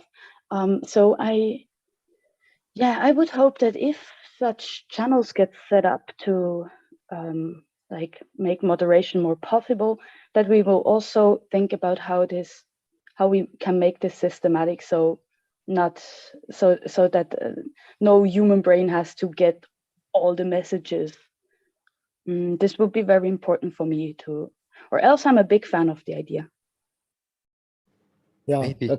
Sorry, go first. Tifo, we can, in the Catalyst Discord server, we can set up channels, adjust specific roles, and only the roles have access to the channels, right? Yeah, it would also, yeah. I was just gonna say it'd be good to do that right away. And then as a collective community, when like Telegram's gonna be there, people are gonna use it. But for these issues and these discussions, it's a cognitive or like a purposeful decision to go to Discord, and that's where the conversations are held. And then you put in those safeguards, and it becomes that safe space online to share these ideas and discuss. And again, that's like an immediate step that can be taken. So that's really exciting. Vanessa. Yeah, I'm not against Felix's suggestion. I think it's a good one, but I think it has to go in tandem with other things. Just in the spirit of distributed and decentralized approaches, I think it's quite important that the community as a whole steps up as well. I'm just thinking about that when I was new here, and I remember encountering some staggering instances of woman hatred and just feeling really alienated and being really shocked that nobody piped up and no one said, sorry, that's out of order. It shouldn't just be down to a moderator to see everything. And I think it also builds a sense of a community if the community steps up and people all see it as their responsibility to say, no, sorry, that's not on, you know. And yeah, I also just want to say that I don't think Telegram is the problem. I get what people are saying, but there are lots of spaces on Telegram that are not alienating and that are not misogynist and all that. So I just think maybe there is a question there about what is making those particular channels problematic. And is it really a lack of moderation? Or is it just that people who are there are not prepared to step up and go, when something is said that's out of order, that it is out of order. Yeah, I think it really is important for everybody to be part of this because that builds our community. Very good points. Very, very good points as well.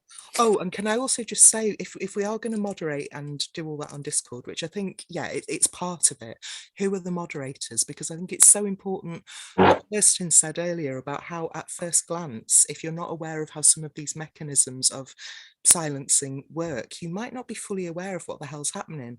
So I think the moderators have to have a really good understanding of how these mechanisms work. Yeah, exactly. It can't just be anyone. There are particular skills that need to be met. It's a vital role in the community. Tivo. Yeah, I guess that moderation would require a bit of training too, just because I have banned people, but I'm always like asking everybody, hey, is this even correct action to do? And because it's so hard to like come to the decision, and they always need help in actually moderating. At least for me, it's like that. But what I wanted to actually bring up is that is like, I guess there was also a discussion about a place where we can report. So I think the easiest stuff we usually do in this community is set up a Google form link or something. And I wonder, would be there a room for like a workshop where we discuss about what should be there in this kind of Google form, where we collect that kind of incidents and then the process how to show these kinds of incidents to the community, like Vanessa said, so we don't keep it like moderators always see it and then make a decision based on that, but I have a place to share how many incidents there actually are and or how little there actually is, because maybe this can be start measuring. So yeah, I'm just pushing that idea out to maybe I get that. And what, yeah, let's keep it like that. Thanks, Tivo. Tim. Yeah, I just want to, I haven't actually been watching the groups too carefully recently, but one thing that I've noticed, been talking a lot with the United Nations and people with the World Bank, and you notice that whenever they have initiative, empowerment of women is part of that initiative. Even if it's something like agriculture or business. And I don't think I've ever seen a challenge where one of the metrics would include empowerment of women. So adding that to some of the challenges might go a long way, at least sending a message to these, to everybody where we stand on it. And a lack of these, of empowerment of women being added to the metrics on a challenge might also be sending the wrong message. Yeah, or do you just have a challenge that, like one whole challenge that focuses on it, or spread it across every challenge? I think not every proposal could have it as a KPI, but perhaps certain challenges are more inclined. And I think those are excellent ideas. And I work for a federal government, and so a huge part of all of our initiatives are getting women to participate, encouraging training, education, childcare, things that are necessary that are overlooked by Western society. I think here is that we do, like, in Kirsten, I'm not speaking for any of the women here, but I have seen an increase in women lately. I have seen across all town halls, across proposals, women speaking up, women, kind of like, we do see the trend. It's when somebody puts up a wall and an obstacle that blocks that momentum and that trend, and then it stalls that progress. We need to, in my mind, break that part of it, because I think we have, and I think we should have a challenge 100% that is like the whole challenge focuses on how we're increasing women's participation in Cardano, and that's what the funding goes to, that would be amazing. And I bet there's millions of ideas out there within the community to do that. And so maybe it's a mixture of all of these things together. But yeah, Zoe, please. Great points, Tim. Yeah, I'm just concerned about bringing women in. I think it is more important to focus how they stay, because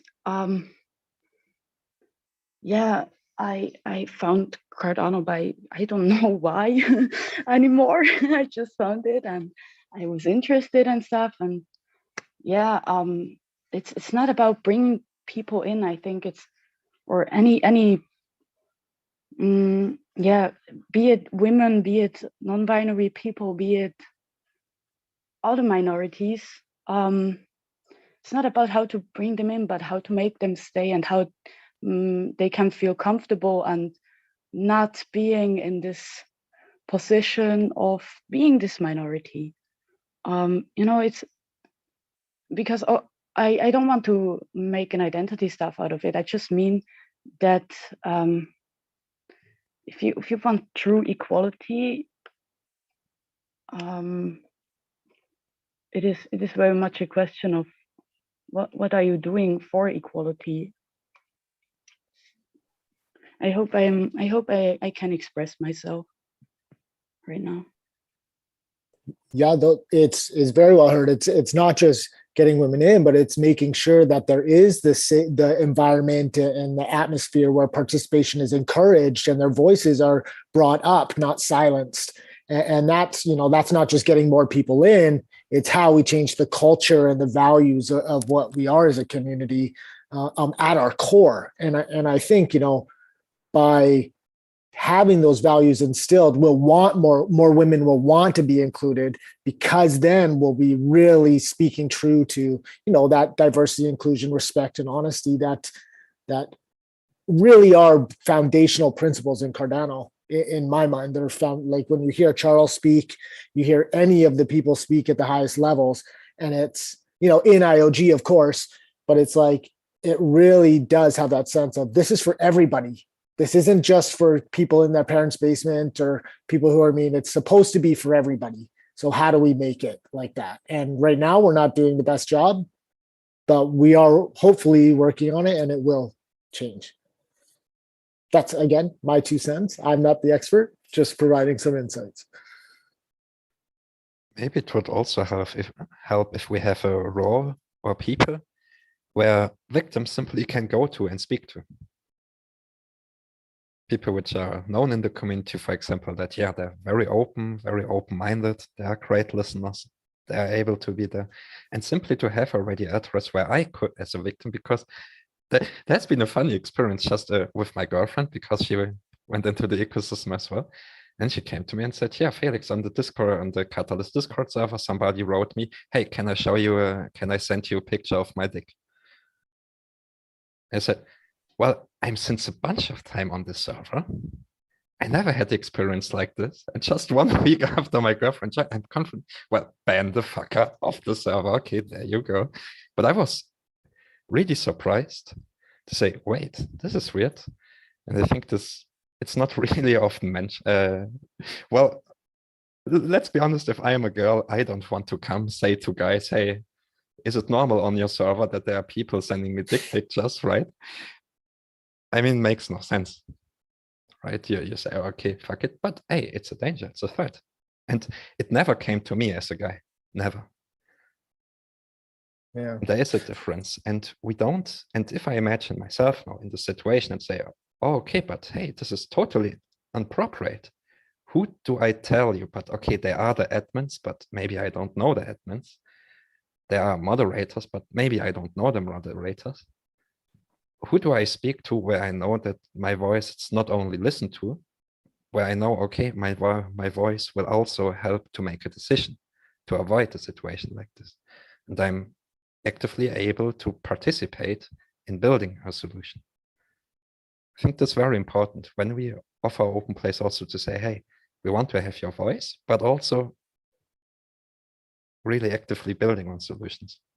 So if we have the victims, I don't like the word victims, but if we have the victims building up the solutions, we can be sure that the solutions are right on the spot.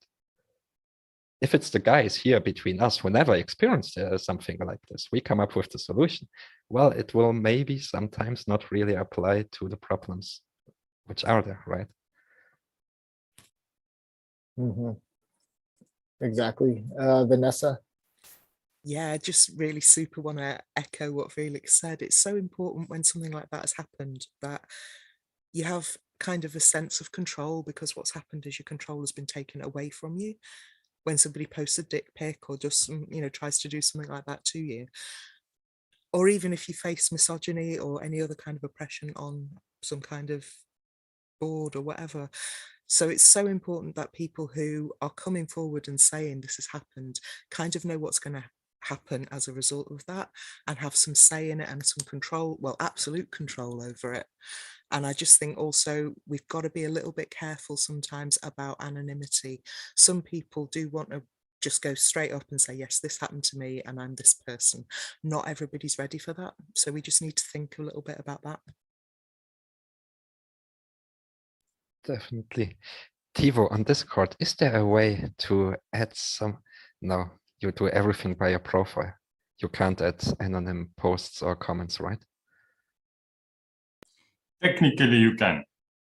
If we add the bot and say a specific command and you give it like whisper, let's say it's a command, then you type something and then bot deletes your message, like copies your message, delete your message, and then posts it on the under the bot name. That's interesting. Good work. Thank you. Solutions. So before I mentioned that if there is a good idea to make a form, and I saw some like notes, and I created a Google form to invite whoever is interested in the first session of creating that. Then I will send you a sec.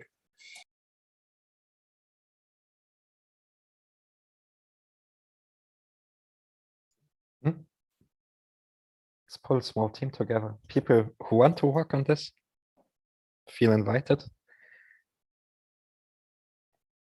Tick, tick, tick. I will, definitely.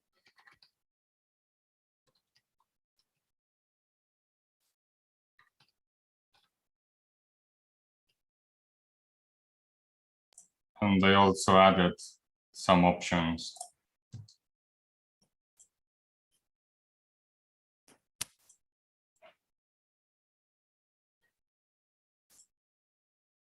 How would it look like from the perspective of, well, I hate this word because victim doesn't really, well, resonate.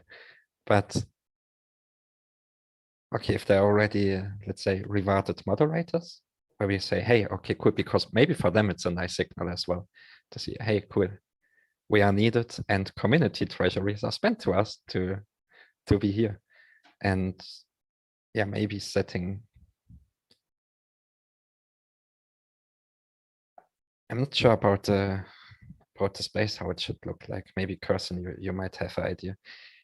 If I want to come now, and let's say I had a really shitty experience, I want to ask for some help or support or whatnot, or just being listened to, but not, this will not happen in a public space. And I want to stay maybe anonymous as well. But is something like this Discord the right way to go, so? Well, if you get bullied in Telegram, you might not have Discord. I don't know. As I said, like it's,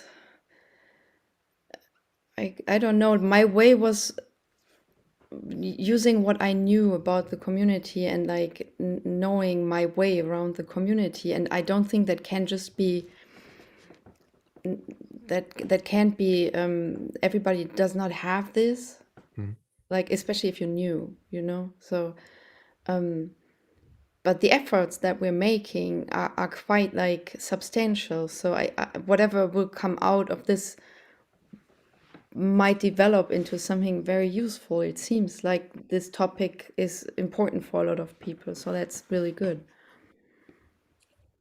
So if I can jump in. So I know earlier someone had mentioned having like a cadre of people who could be the support that would be there to listen, to raise your issue, to get it to the appropriate channel and that.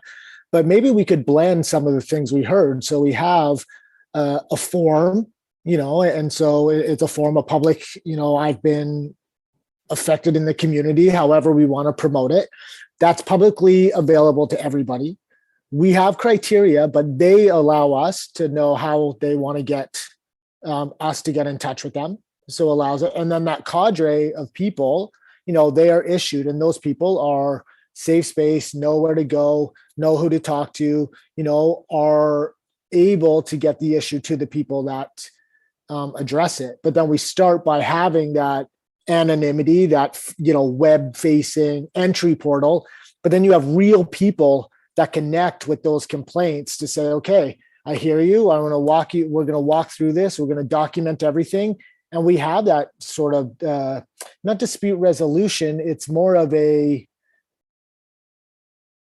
don't know the right term, so I don't want to say something and that get launched onto, but having a program where it really is connecting the people who have been hurt, or the people who have been discriminated against, or any of the isms against, are connected with a strong community member that plays that role of linking to the dispute resolution to get it solved. But then they almost become a representative if the person wants to stay anonymous, or they work with the person to go through the system.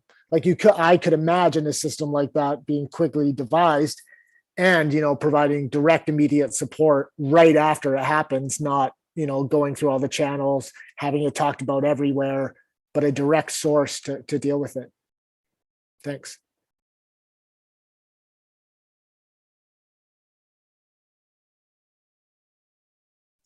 Zoe, and then Jonathan. Yeah, I'm not sure whether a Google form is the right medium to like get people to raise their voice about an issue they just encountered, because I'm just thinking when I experience something terrible, I tend to really want to talk about it possibly right now. And if I have to fill out a form where I have to prove that I got bullied or something, and maybe it happens on different whatever, I would have to take screenshots, I would have to upload them, I would have to make a ton of work just to prove that I am feeling bad. And I think that this is not good. I'm more, I like the idea of Discord more, where you can install a channel to reach out to a support team, a mental health support team, a awareness support team, whatever. And also I really like the idea of that Tivo said about making a bot command that you can, if you have to reach out anonymously. I would also post this information, how to reach out anonymously, at the top of this channel and stuff. Just so people really have this option available. Yeah, those are great ideas. Thank you. Yeah, I just don't want it to be a mess of a work to show that you're feeling bad. That would not be good. Yeah, no, exactly. And it could be inverse. You talk to the person first, and then the form is for documentation if it wants to go to that point, but just some sort of way to identify, track, report, and then move through so you can move towards a solution. But you're right. It's not, please go and fill out this Google form before you can be talked to in this hyper emotional time, so sorry. Yeah, Jonathan. Oh, sorry. Oh, sorry too. I'm just thinking if you want to keep a Google form to document the work of the team, you can do it, right? You could set up a form with the team to document what they did, but it will be part of the job of helping people. And yeah.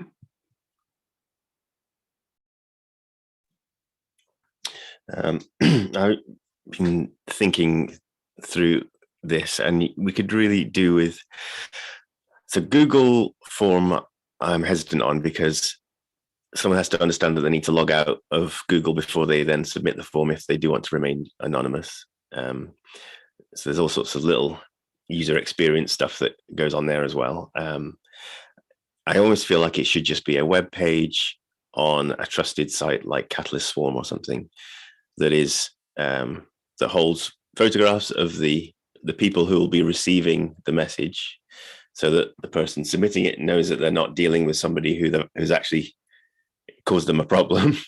Because that you don't want to be sending something anonymously if you're concerned about who's reading it. So that should be kind of almost known. And if it is a role in the community, then that would be ideal to show your profile picture on that page. And then you're submitting a message. You can still do it anonymously, but you know who it's going to. And then it can almost be a throwaway thing. So it's all like Stephen Wittenstall, who is on the call. I think he was saying that in the After Town Hall this week, which was excellent. Thank you, Stephen. He was saying about people going to confession, Catholic confession, even though they're not of that religion at all, because it was an anonymous space to just talk. So like what Zoe was saying, okay, this was being able to talk immediately, but in an anonymous setting with someone trusted in the community, even though who knows where trust for Catholic priests come from these days. So, the equivalent is not a bad thing. I think that would be good to offer. And I get, so this is all to do with like the vocabulary Felix is struggling with. We don't want to talk about victims, but it's kind of, to me, a cultural improvement proposal. Now we've got so many CIPs in Cardano, why not add another one? So instead of a Cardano improvement or Catalyst improvement, it could be a cultural improvement. And it then just says, you can go on, and if you've got something you want to share that will improve the culture of Catalyst, send it, go to this page, and you can put whatever you want in there, whether it's, confessing something you've done, or submitting someone you're concerned about, or I don't know if that's appropriate, or just wanting to share something, some abuse you feel that you need to share. I think that could be a good way to do it.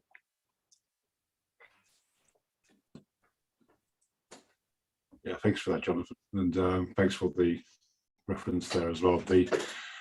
I was just responding to what Zoe was saying about the immediacy of some of these concerns, and so it would be good if we could have community counsellors on call.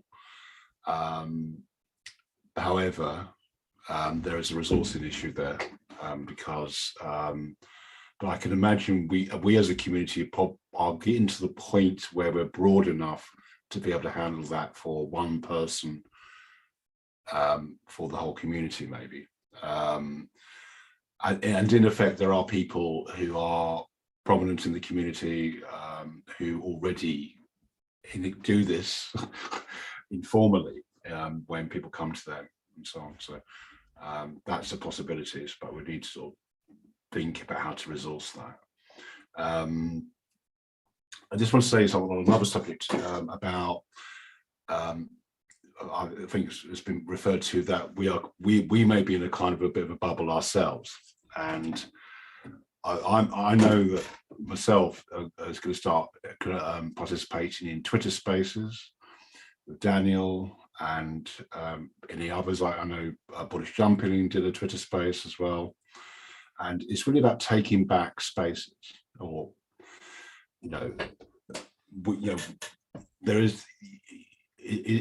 We can be lost in we're maybe not our voices may not be represented in the broader community in terms of Twitter and on maybe YouTube podcasting as well. Maybe we need to up the game there a little bit and do podcasts on live streams that showcase different voices, and also voices that are perhaps maybe more informed, and through our network maybe more varied as well. So I would say that's part of this as well. That's my view.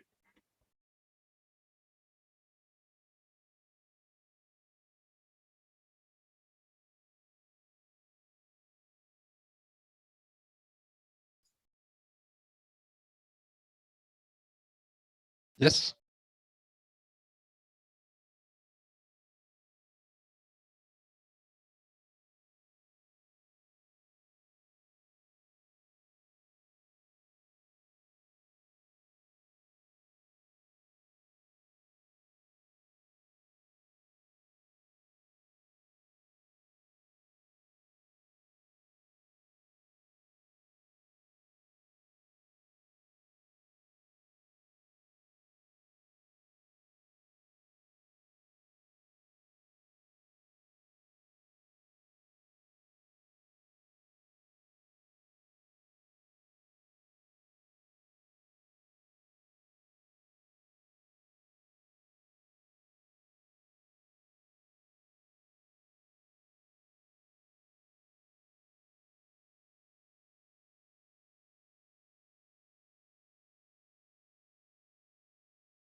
Yeah, and just sort of following up from mine as well, it'd be good to have that anonymous form for anonymous submissions, but then the profiles and the Discord handles of the people you can then DM on Discord if you do want to get into a conversation would be useful to do.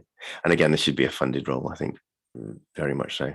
And it should be a diverse role in and of itself. So we've got a, whatever your, most comfortable person, human to interact with, at least they're represented in some way, whether male, female, or ethnic or whatever. It'd be good to spread that.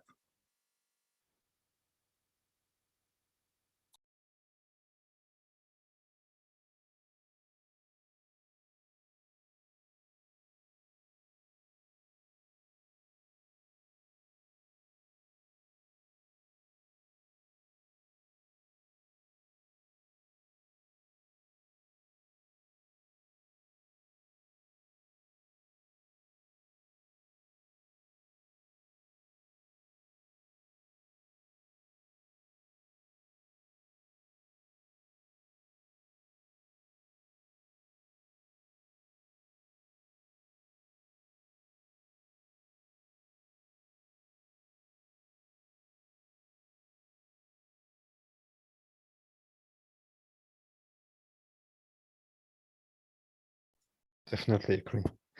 And I think there's something what we have to figure out as well, because stuff like this right now, it's quite difficult to bring into a proposal and to receive any funds for this via Project Catalyst, for example.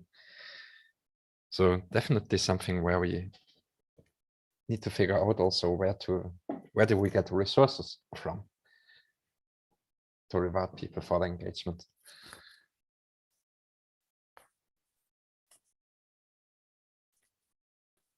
But it's almost 2 hours already. 3 hours, 2 or 3 hours.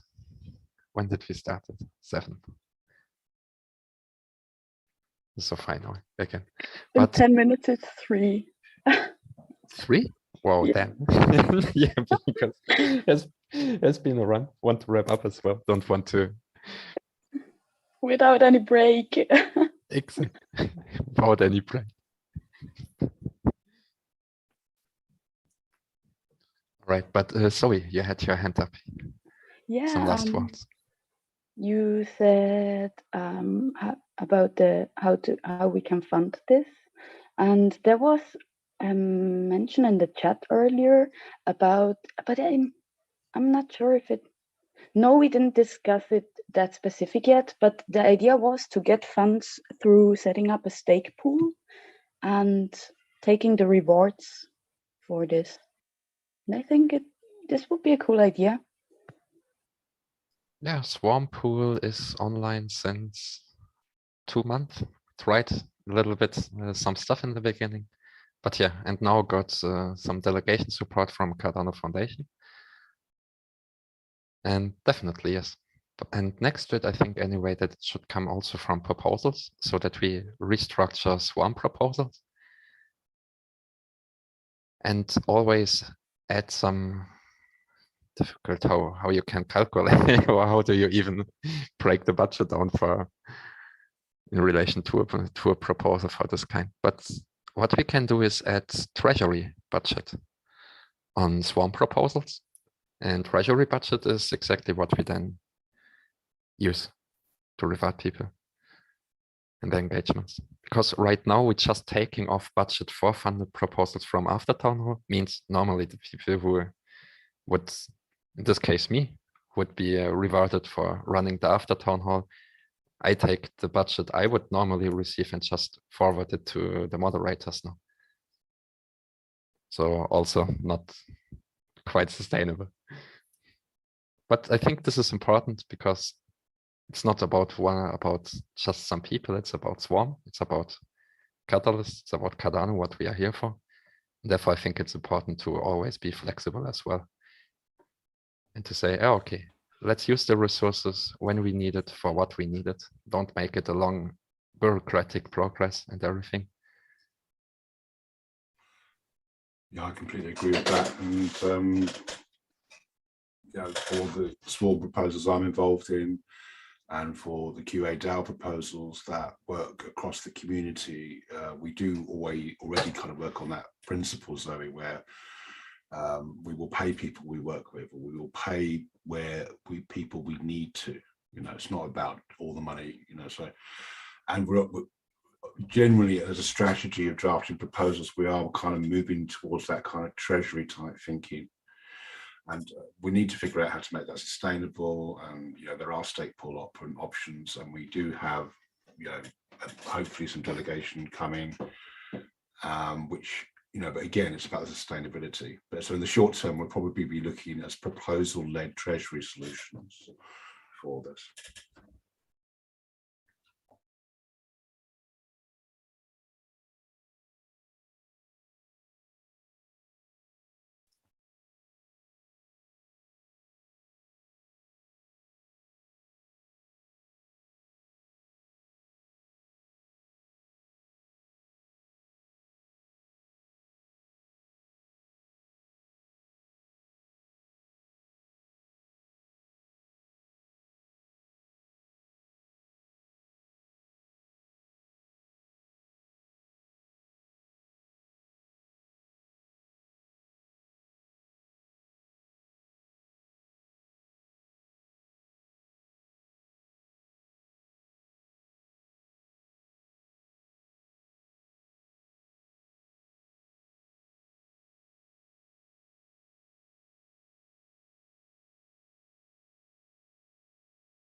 Yeah, Rhys, I completely agree with you. I think it's just we're kind of feeding off the proposals because it's what we've had. I should have mentioned that there's also an issue raised with Campus Circle on behalf of Circle admin to raise the principle of taking every fund, a proportion of the treasury, Capitalist treasury, and apportion that to people who do administration and support for the community. So we are raising that issue in principle as part of, which would mean that people who do administration or do support or things that just need to be done, frankly, in the community are paid from treasury. Now, obviously, that's going to be like a parameter change, so we have to see where that goes. But we are in the business of governance this year, and we're on the business of parameter changes. So hopefully, we can start discussing that. And then, of course, the other option is state pool type delegation. But as you know, if you run a state pool, there's issues with sustainability there, and how we can make continuity.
I think those are definitely valid points. The only part is that when we want to have really, let's say, a parameter change like this, then we have to have already very clear criteria, very clear definitions about, okay, what are the roles actually?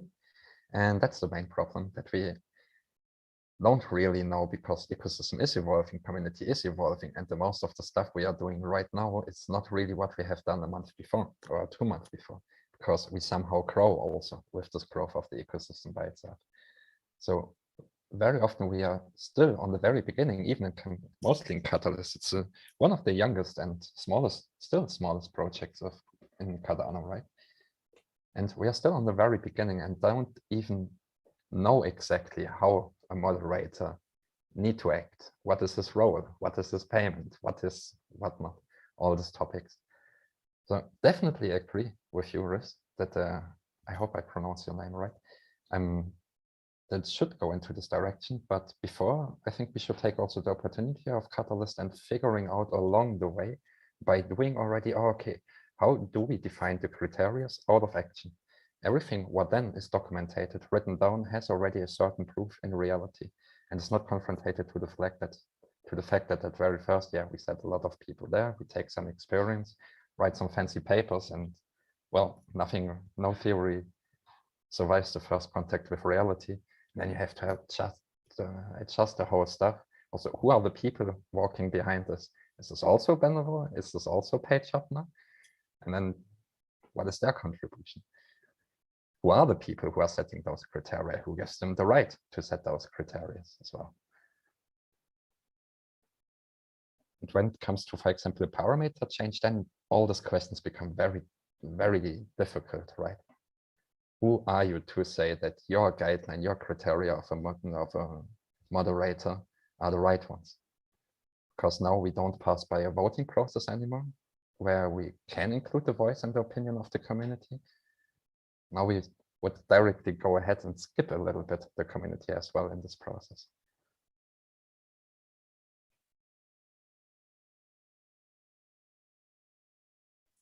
Because we just 20 people, we are not the whole community, right?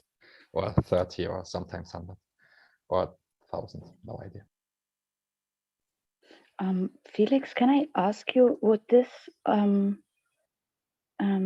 same questions we have to answer when the payment structure would be different than a certain percentage? Or are those issues you pointed out not related to this exact solution? CC to this as well. If you go on this way, for example, via a parameter change, then you have very clear numbers, right? And they are not flexible, they are static. You can't easily adjust or change them normally. It should be like this, that you not go into a parameter and then each week change everything, right? And overall wrap the whole thing up. With funds receiving via Catalyst, you are much more flexible in the use.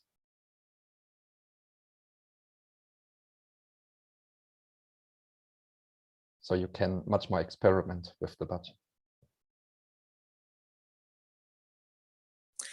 Can I just ask whether parameter changes at the moment would have to be agreed through the circle process and the technical council that is coming on board? Is that how parameter changes are going to have to go? That's right. Yes, yeah. And yeah, there's obviously it's coming, and the first parameter changes probably won't be related to Treasury. They'll probably be related to the timetable of that we currently work with in the funding process. So things like extension of different periods. But there is an issue. I did raise that issue because there is an issue at Circle to begin the discussion about apportioning part of Treasury to community administration, that kind of thing. One possible, I know I was Felix is saying about that, it's a fixed amount. One possible direction would be to create a different type of let's say proposal process, which would be much more. So then you, I know it has a very bureaucratic layer, but you kind of would have a proposal process for people who identify themselves as community resources or administrators. And then they would then apply to someone who would then take that money from a percentage of Treasury every fund. Or ongoing somehow. I mean, obviously this is all very sketchy. So, but it needs to be worked out.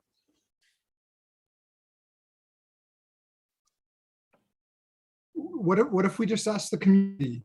I mean, there are too many parameters and everything in place for this. You know, I've seen Little Fish DAO has raised not a ton of money, but they've raised money without even a goal in place, just to microfund people within weeks. And I mean, we are the community, and I don't know that I'm not assigning the responsiveness directly to Swarm.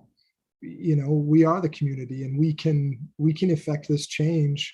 If that's the mechanism that needs to happen, we can affect this change quicker. And I think we could raise the funds just, you know, even through our Telegram channels, if we put it out there, to do something like this. I don't think we'd be surprised, being the 20 of us who have been on this call off and on for 3 hours. We wouldn't be surprised of the soul of the community to support something like this. But I think you would see, I would bet you'd see hundreds of people donating to it, you know, and we could decentralize this effort, you know, which I see is where we want to be eventually anyway.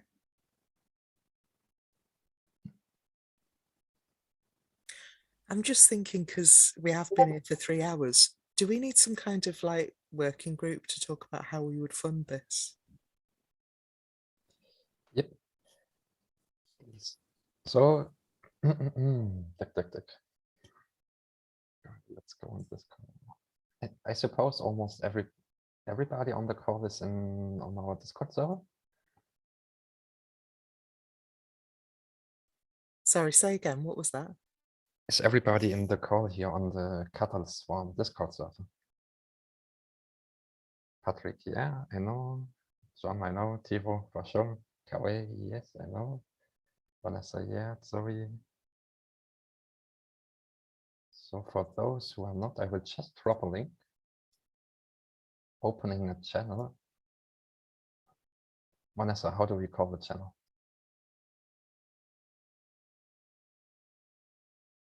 Sorry, what? How do we call the channel? Yeah. Oh man. No man, don't ask me straight. Oh lordy. We're gonna need another. What should we call it? Don't ask me. Somebody. Kawe, you haven't spoken for a while. Tell us what we're going to call this goddamn channel. Come on. I have no idea. People might help us. Yeah, we're sorry, I just just came back. I have no clue what you were talking about. The last thing I kind of captured was, okay, how do we now fund this? I'm like, God damn it, I want to fund this. What is this? I mean, I don't know. Is that what's going to work, to have a Discord channel to discuss it, or should we try and set another meeting? I don't know. Are we all meetinged out? I mean, sometimes I think things go quicker when you're actually talking. I don't know. Yes, I agree. And Tivo set up already a form, so everybody can sign up there. So we figure out, okay, well, let's just say next Wednesday after town hall. Make it simple. Is that related to the It's the actual funding? Yeah. Oh yes. Yeah. Yep. The meeting next steps would be something. Okay, now we have some slight process, new roles, and request for like to actually use it. That the product is the form. Then the next steps would be when to meet, how much time it takes. Definitely there will be some voluntarily work at start and some like trust involved, although funding probably will follow. I see we are in a very strong position now in the community. So could you host like a working meeting, Tivo, for us for town hall, with, like using a process to go through it, like the Miro board or something? Yep, Miro board. When I checked the responses from the link I sent in the chat before, Monday already people would be interested to jump in. So I guess they felt like it's like it requires some immediate attention. It chose the first time I suggested. So I guess then, do we want the link again? Or?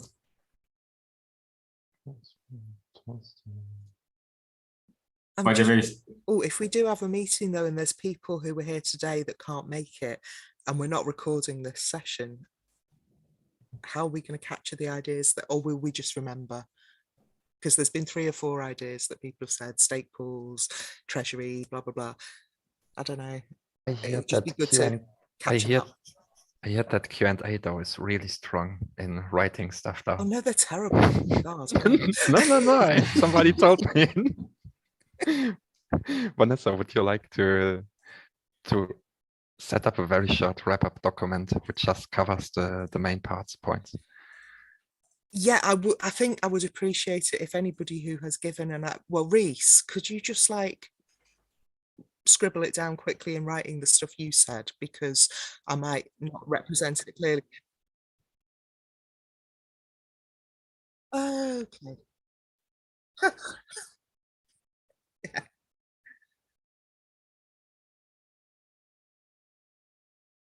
Yeah, I mean, you could stick it on this Discord channel that we're thinking about, or if you want, I can just message you my email address even if you want, and we can try and do it that way. Okay, yeah, do that. Yeah. Do that. Oh, bro. All right, nice one. Felix and Vanessa, I've been following Stephen's documentation in GitHub and in the Gitbooks.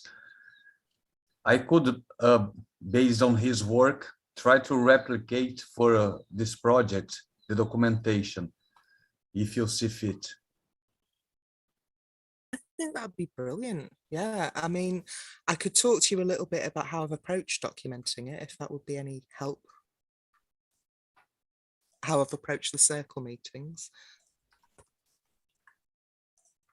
Yes, that would be great. All right, I'll find a way to get in touch with you outside the meeting. Yeah. All right, thank you, Vanessa.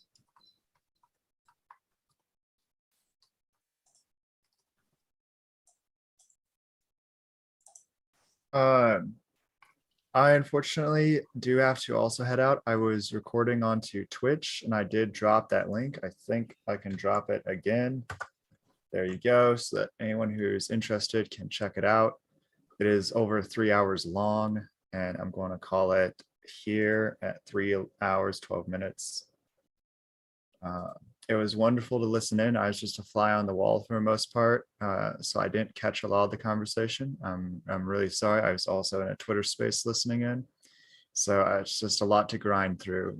We're just moving so fast; it's hard to keep up. But again, I really appreciate you guys letting me in to listen in, and I wish you all to have a good day. Same to you, man. Have a lovely weekend. Cool. Okay, what I want to know is when we're going to have a Swarm session where we can play some games. Want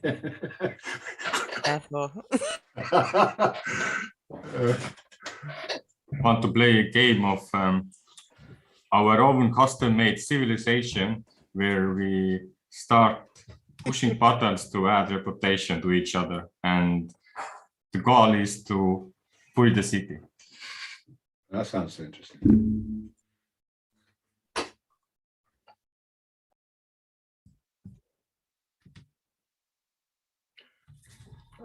I just want to ask, have you seen the vote, Vitalik's vote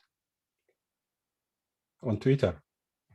I voted. I made an account just this week and I voted Ada. My God, it's unbelievable. It's unbelievable, really. That was. Is the number still going up? No, it's stopped. It's the vote has stopped at 42%. Cardano has won. 239 BTC, I think.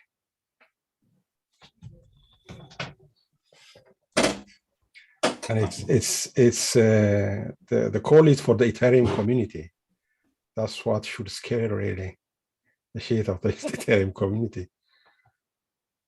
Not Cardano. Over 600,000 votes. 600,000 votes?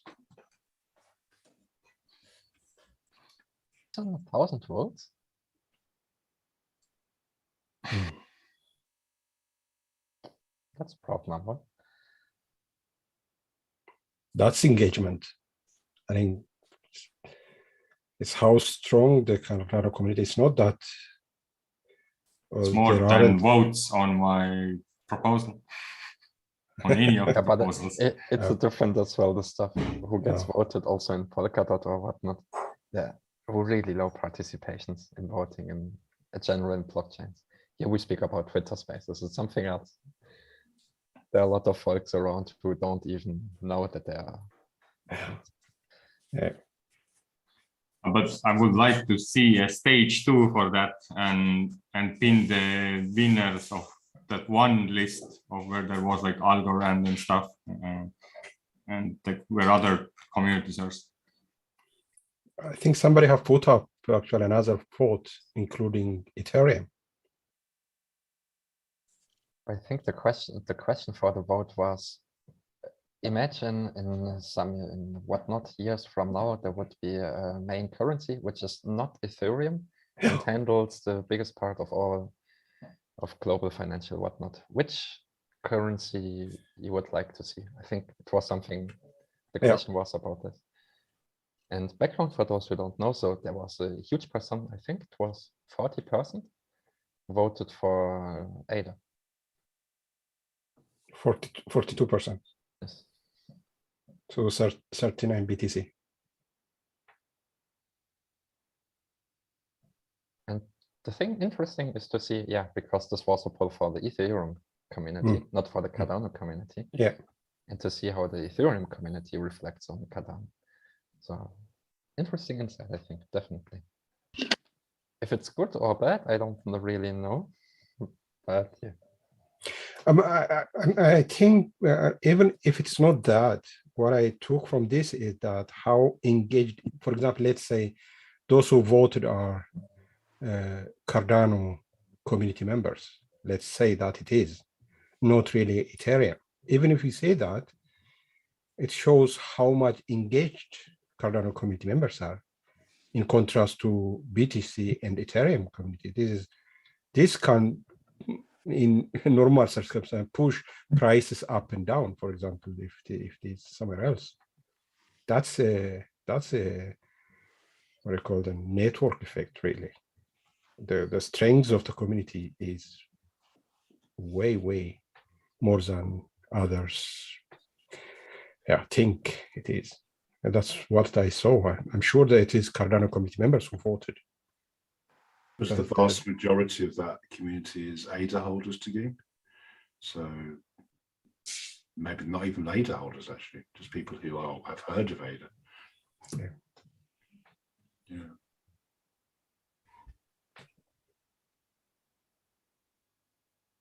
But guys, it's coming late, my place.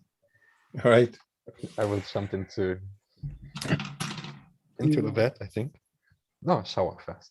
Yes. Good night, everybody. Thanks for hosting. Bye, everyone. Bye. Thanks. Cheers. Thank you Bye so bye. much, everyone. Yeah. Seems on Monday.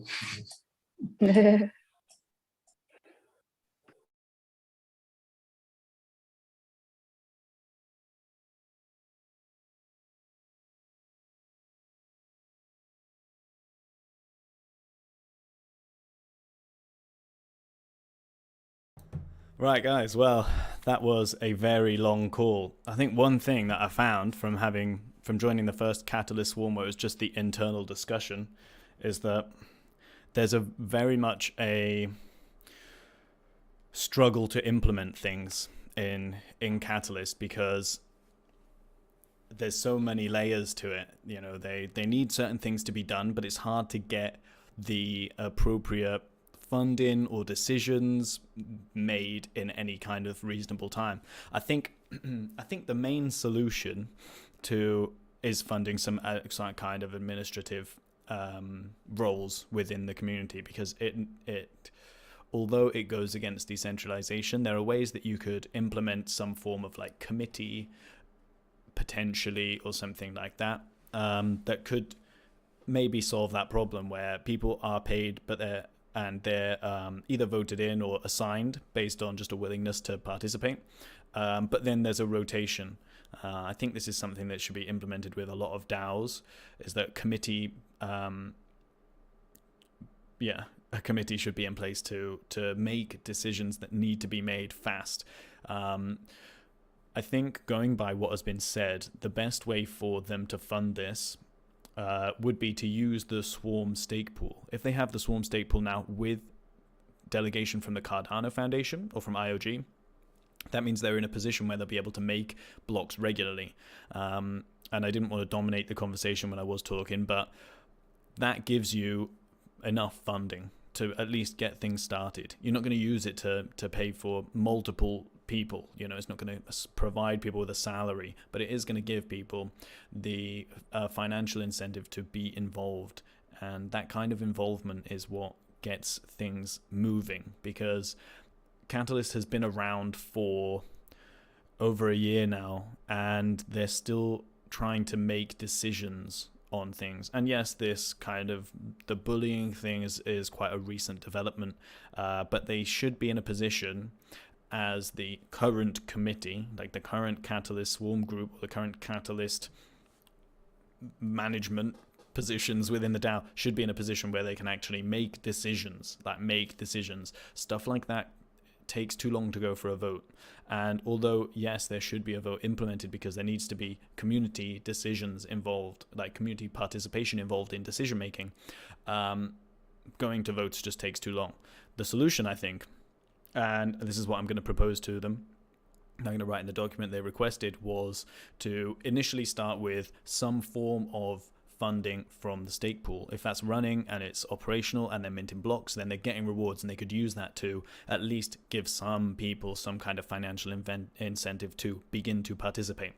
And then that's going to last for 3 months before the CF or IOG funding goes, at which case it's not a reliable form of funding. So the solution for that then is to use that 3 months to actually put the vote together, put some kind of challenge together. It doesn't need to be a large chunk of any kind of treasury going that's being paid out at any fund. It could be a small amount. It could be 100 grand. Yeah, that 100 grand would be more than enough to pay someone for or a couple of people part-time roles for a couple of years, not a couple of years, but for a couple of months. So they could then use that funding, that 100 grand, to basically have a Catalyst administrative challenge where people could vote on, make decisions on that, and it could be iterated every 3 months. The problem is waiting for that first 3 months to vote, and you can use the pool to fund that for the initial time.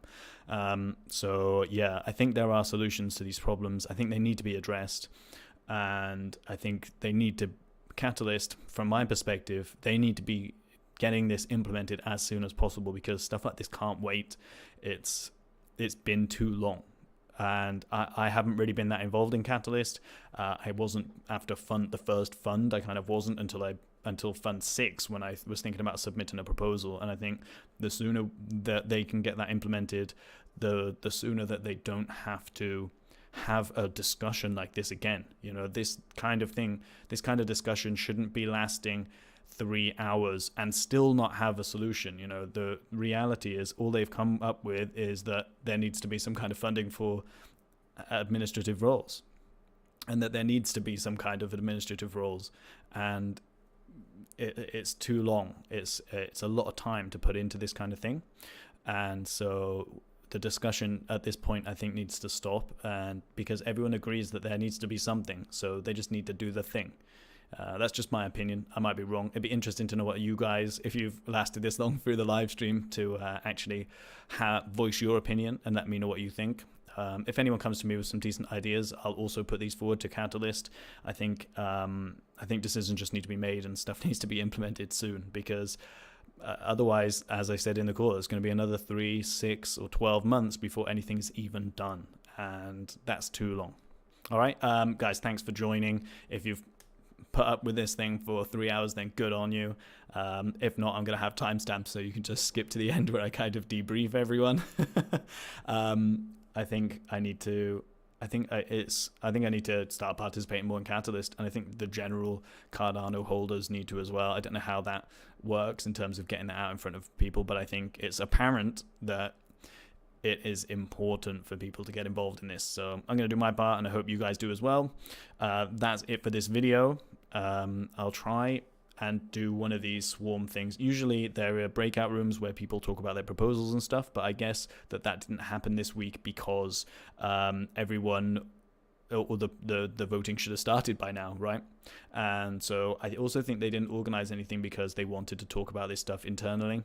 And I'm kind of glad I turned up for this, to be honest with you, even though it was incredibly long.